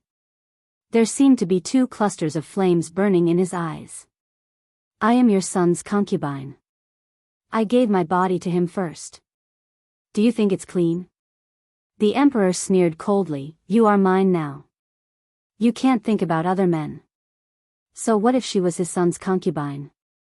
He had even slept with his brother, the wife and concubine of the former emperor. No matter what kind of woman she was, her careful and vicious nature would never change. In order to save her life, the former emperor's Empress had secretly climbed into his bed. She had even taken the initiative to send Wang Guifei to his bed. Now, Lu Shi's daughter, Lu Huan, had sent Huijun to his bed for the sake of the status of the fourth princess consort. Moreover, if it wasn't for the fourth princess consort's scheme to push you to my side, I wouldn't be able to have you, right? The emperor hugged the beauty in his arms and said faintly, "How can I not have a taste of a peerless beauty who is sent to my door? I love your little mouth very much." As he spoke, he lowered his head and nibbled. Huijun secretly twitched her mouth. She had thought that the royal family was very honorable. Only after truly interacting with them did she realize how disgusting it was. The emperor in front of her, other than having money and status, was not as good as the guests she had met before. At least those guests had clearly come to visit. Not only did the emperor want to visit, but he also wanted her to fall in love with them. How shameless. The two of them were panting. The emperor carried her to sit in front of the dragon desk. He had to take her with him to read the memorials. Huijun was originally half squinting lazily. She secretly glanced at the memorials and found a familiar name on one of the memorials. Coincidentally, the emperor had also seen the memorials. He skimmed through them. His eyes were dark and gloomy. Occasionally, there was a murderous glint. What is this? Huijun did not look at the memorials. Instead, she raised her hand and took the other memorials. After looking at them, she threw them to the side. She looked at them and threw them all over the floor. Her willfulness was a clear indication of her unparalleled pampering. A bunch of useless things. My head hurts just looking at them. The emperor allowed her to throw a tantrum until she took away the memorials in his hands. The handwriting is nice. Huijun glanced at it. She seemed to be attracted by the handwriting and became interested. "Sir, please read it to me." It was not a request, but a statement of an order. "All right, I will read it to you." The emperor smiled indulgently. He opened the memorials with one hand and took advantage of her with the other. After reading it, Huijun said, "What a pedantic scholar. However, he is better than those who annoy the emperor." The emperor said, "This was written by your former boss, Lang Jun." Huijuan's eyes widened in shock. She immediately thought of something. She snorted and turned her face away. What is it now, my little ancestor? I am trying to avoid arousing suspicion. The emperor laughed and said, Lu Shi is indeed talented. He is also patriotic and loyal to the emperor. How can I neglect such a talent? Jun has said that I will give him whatever official position he deserves. Hui Jun secretly thought of something and smiled charmingly. Why don't you give it to any county magistrate? The emperor suddenly sneered and hugged Hui Jun tightly. He sighed and said, I like Jun, very much. He waved his pen and appointed Lu Shi as the magistrate of Xiangyang district. When the earthquake passed and the people's livelihood was restored, he would immediately take office.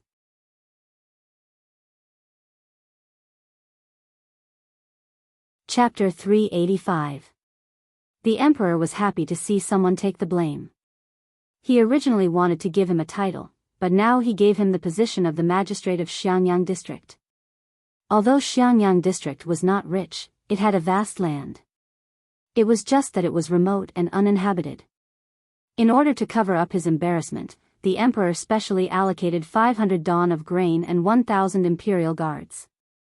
He ordered his trusted aide, Huang Tan, to announce the edict. Huang Tan was Huang Song's godfather. Huang Tan sat down and massaged his cold legs. He lamented, I have to admit that I'm old. The young ones today are really impressive. The earth turned upside down, Shangjing was almost in ruins.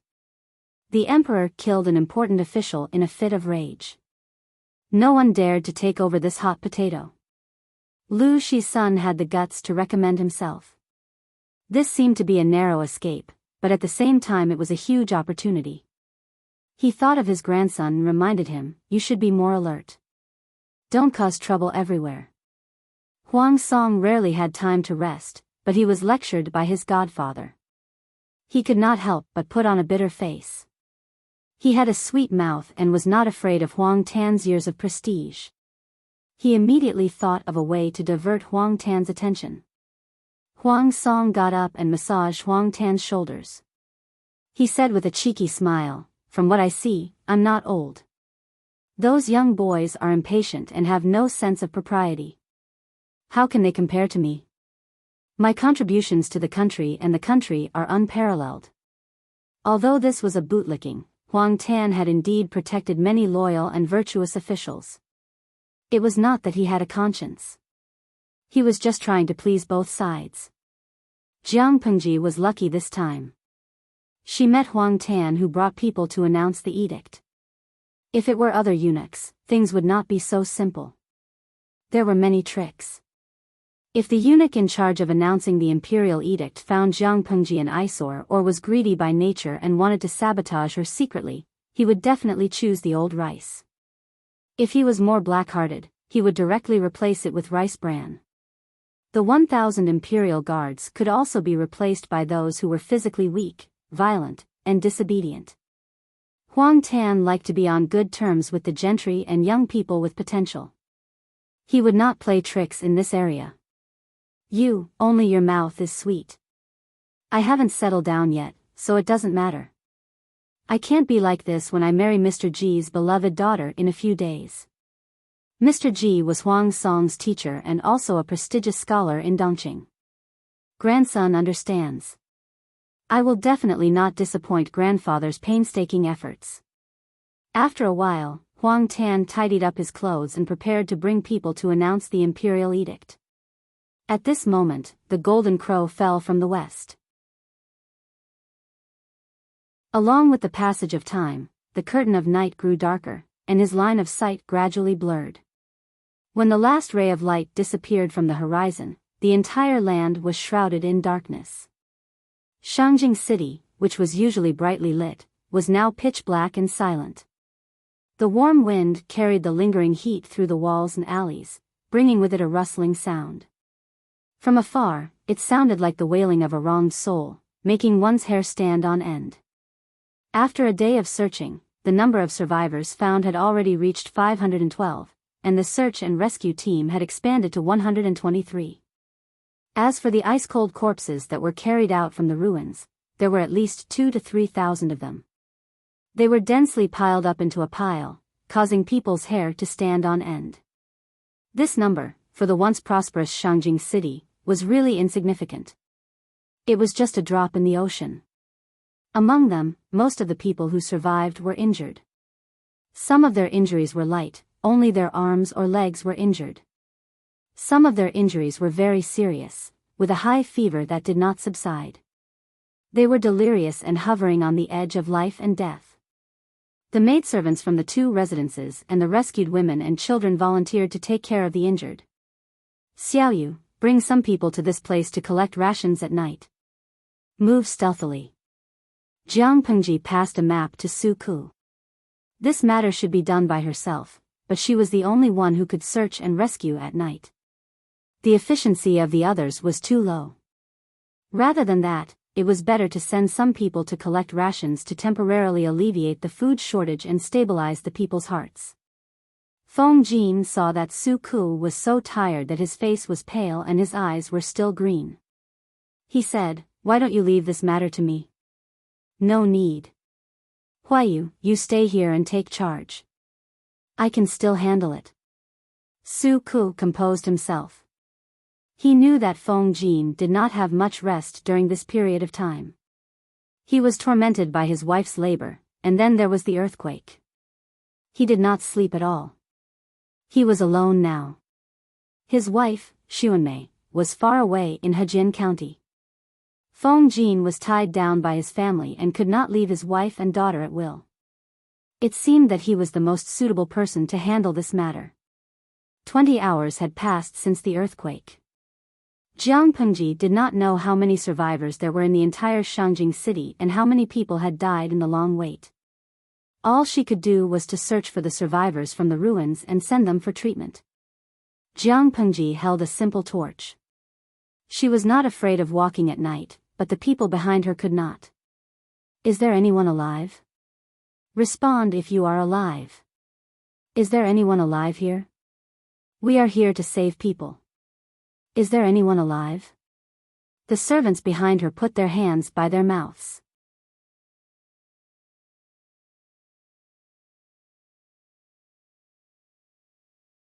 Chapter 386. Behind her, a servant asked in a low voice, "Lang Jun, is she still alive?" He seemed to be afraid of startling someone, so his voice sounded cautious. Not only him, but the others also reacted the same way. She passed the torch to the servant and said coldly, "She's dead. Help me hold the torch. The child is still alive." The servant did as he was told. He took 2 steps to the side to change the angle of the torch so that the shadows wouldn't block his view. Jiang Pengji went down to the ruins and moved the heavy object that was crushing the woman away. The broken legs and femur were almost flat on the ground. The audience in the streaming room didn't dare to look directly at it. Even the bullet screen stopped. No one dared to talk about it, as if they were afraid of disturbing the dead. Jiang Pengji squatted down and tried to move the woman away, but the woman's body was already stiff. She looked down and saw that the woman had made a small space in front of her body and her arms. There was a baby wrapped in swaddling clothes lying inside. Her fingertips touched the dead and stiff skin and she said in a low voice, "I'm sorry." After moving the body away, the woman's body still maintained its arched back, which made the audience's eyes wet. This child isn't hurt. He just cried for a whole day. His throat is probably hurt. He hasn't eaten for a whole day, so he's a bit hungry. Jiang Pengji examined the child. Except for his weak crying, there was nothing else. It was obvious that the woman had protected him well. Jiang Pengji hugged the child and coaxed him gently. The child was easy to coax. She held him and shook him gently. He soon stopped crying, but his nose was still twitching. He looked very pitiful. The servant looked at the child, then at the woman, and asked in a low voice. "Lang Jun, what should we do with the lady? Should we bring her back?" "Bring her back. The weather is hot now, so it's not easy to preserve the body. If we keep it like this, it will rot and maggots will grow in 3 to 5 days. The dead are the most important. Bring her back and bury her. It's also considered a peaceful burial, Jiang Pengji answered in a low voice, for fear of startling the child in her arms. The servant nodded and was about to move the woman out with the people around him, but Jiang Pengji spoke again. Do you know which family this area belongs to? Jiang Pengji looked at the woman's attire and the appearance of the corpse. She guessed the relationship between the woman and the child. In today's world, if a child who was less than 2 months old did not have the protection of elders and relatives, it was impossible for him to grow up. Even if he grew up, life would be quite difficult. If he knew which family he was from, he might be able to find the child's relatives by following the clues. However, Shangjing was so big. The servants were either brought in by Jiang Pengji or Feng Jin from outside. They were young adults living in the commoners' district. How could they know the news of every household? After asking around, no one could give a clear answer. Jiang Pengji could only sigh and give up. She had a complete map of Shangjing in her mind. She could easily find the exact location of the nearby ruins by comparing the area with the map. Forget it, I'll slowly look for it in the future. Jiang Pengji wanted to hand the child over to the servants and ask them to bring the female corpse and the child back to the camp. Unfortunately, the child immediately cried as soon as he left her arms. His cries were no louder than a kitten's, and he kept clawing at the air with his fists. His yearning look was unbearable. Ingyang Kuaixian, before watching the live stream, I never thought that my tear ducts would be so developed. Sans Hisongshengshir, I'm a man, but I'm crying like a girl now. I'm typing while crying. People will think that I'm crazy. Streamer, this child is so pitiful. Just hug him a little more. If he continues to cry like this, he'll cry himself to death. Chao Lao Baorenfu, this isn't the only orphan child. There will be more in the future. Streamer, do you want to build a nursery specifically to take in these children who lost their parents in natural and man-made disasters? In the modern world, there were orphanages that would take in these children. In ancient society, if there were no kind-hearted people, these children would either die of starvation or illness, or they would end up as beggars, struggling to survive. The bullet screen gradually increased, and most of the content was heavy. In fact, no one dared to be mischievous at such a time.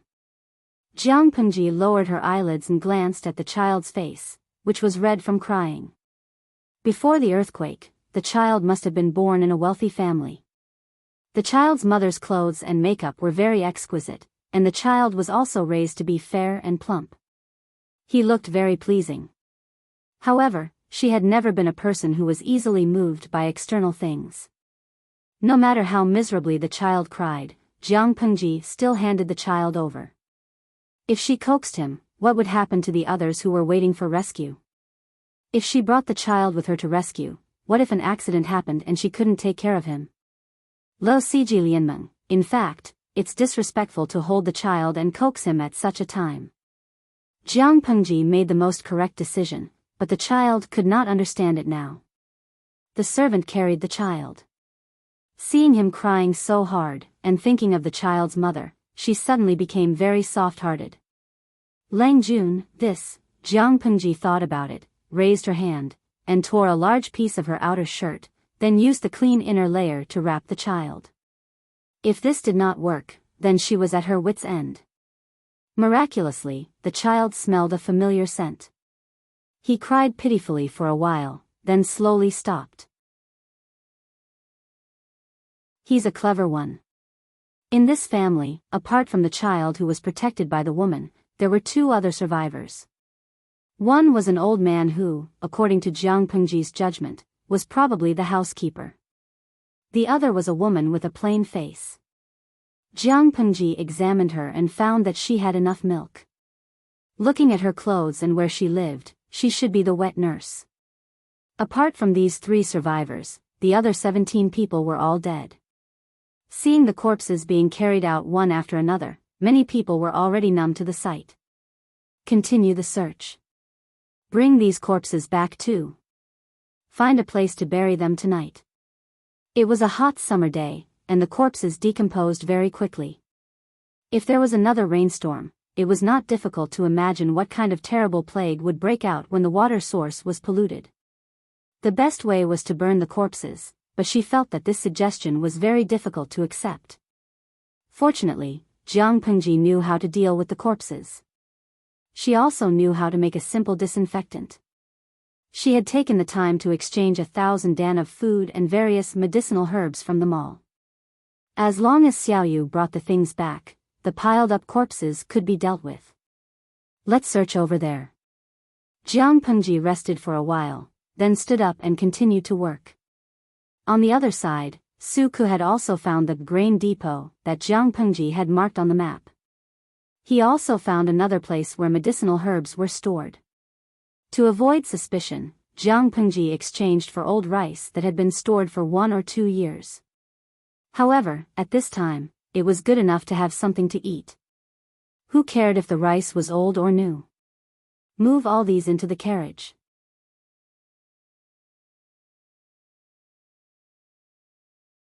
Chapter 387. Jiang Pengji had stored 1,000 dan of grain in the granary. Su Ku's 30 men couldn't transport it all at once.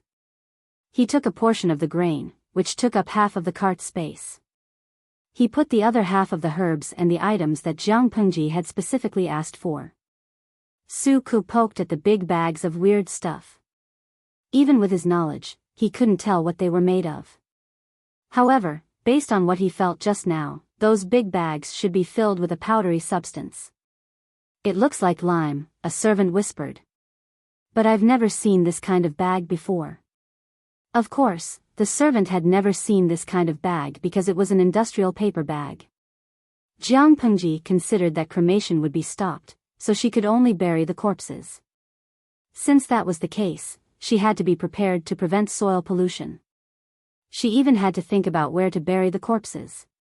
She flipped through the simple store. There were very few things that could be used to disinfect the corpses. She had no choice but to exchange for a few bags of lime.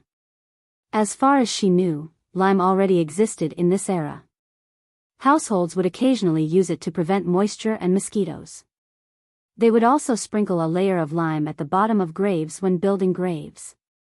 The only thing that was out of place was the industrial paper bag that contained lime. But that was easy to solve. Anyway, the Lus already had mature papermaking technology. In the papermaking industry, the Lus had the authority. She had the final say. More importantly, Su Ku wouldn't be bothered by this kind of thing. Lime?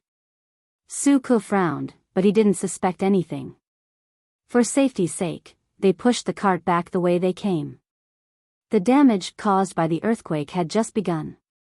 The court hadn't taken any action to save the people. The survival of the survivors was worrying. Under such circumstances, it wasn't strange for them to turn into mobs, kill, and loot. However, they wanted to hide, but their luck was too bad. There were flames flickering in the distance. It was very scary in the dark. Will-o'-the-wisp. Those are ghost shadows, ghost shadows?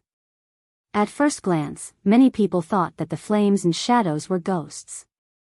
They immediately screamed, and panic spread among the crowd. Su Ku's face darkened. He scolded in a low voice, "All of you, shut up. Look carefully. They're all humans, not ghosts." His solemn voice carried an oppressive pressure. The servants were so scared that they didn't even dare to breathe.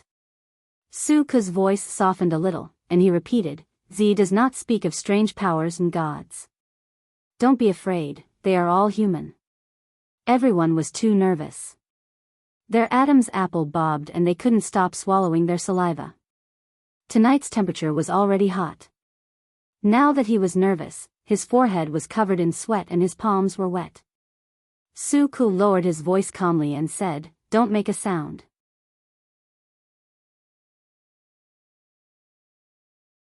Everyone, squat down and hide." The fire in the distance was approaching them, and the originally bean-sized fire was slowly expanding. Looking at the direction in which these people were heading, it seemed that they were also preparing to enter the city. The city walls of Shangjing looked lofty and thick, but after hundreds of years of wind and rain, the inside was far more fragile than it looked. When the earth dragon turned over, the city wall collapsed and was damaged a lot. The soldiers guarding the gate also disappeared. The lofty and huge city gate was broken into a few pieces and looked like it was about to collapse. In order to survive, some of the lucky survivors packed up their belongings and sneaked out of the city through the city gate. At this time, the commoners were running for their lives, so why would they enter the city? Su Ku frowned deeply, wondering if this group of people was a relief team sent by the imperial court. If that was the case, the people of Shangjing would have hope. After half an hour, Su Ku dispelled the speculation in his mind. There were many people in that group of ghost shadows. The night was too dark, so Su Ku couldn't determine the specific number. Listening carefully, their footsteps were heavy and steady. No one talked among the team, only the sound of footsteps and the rolling of the cart wheels could be heard. Su Ku had already asked people to push more than 10 carts to a dark place, and they carefully hid in a place with their backs to the light. Now that the moon was dim, under normal circumstances, they would not be discovered. However, his strong psychological quality did not mean that his teammates also had hearts forged from steel. Although that was what people said, humans were naturally afraid of the unknown. When they encountered a phenomenon that they could not explain, they often liked to push these phenomena onto ghosts and gods. The group of people walked through a small path not far away, and the distance between the two sides was very close. Seeing this, Su Ku's expression became extremely serious. Everyone was even more nervous.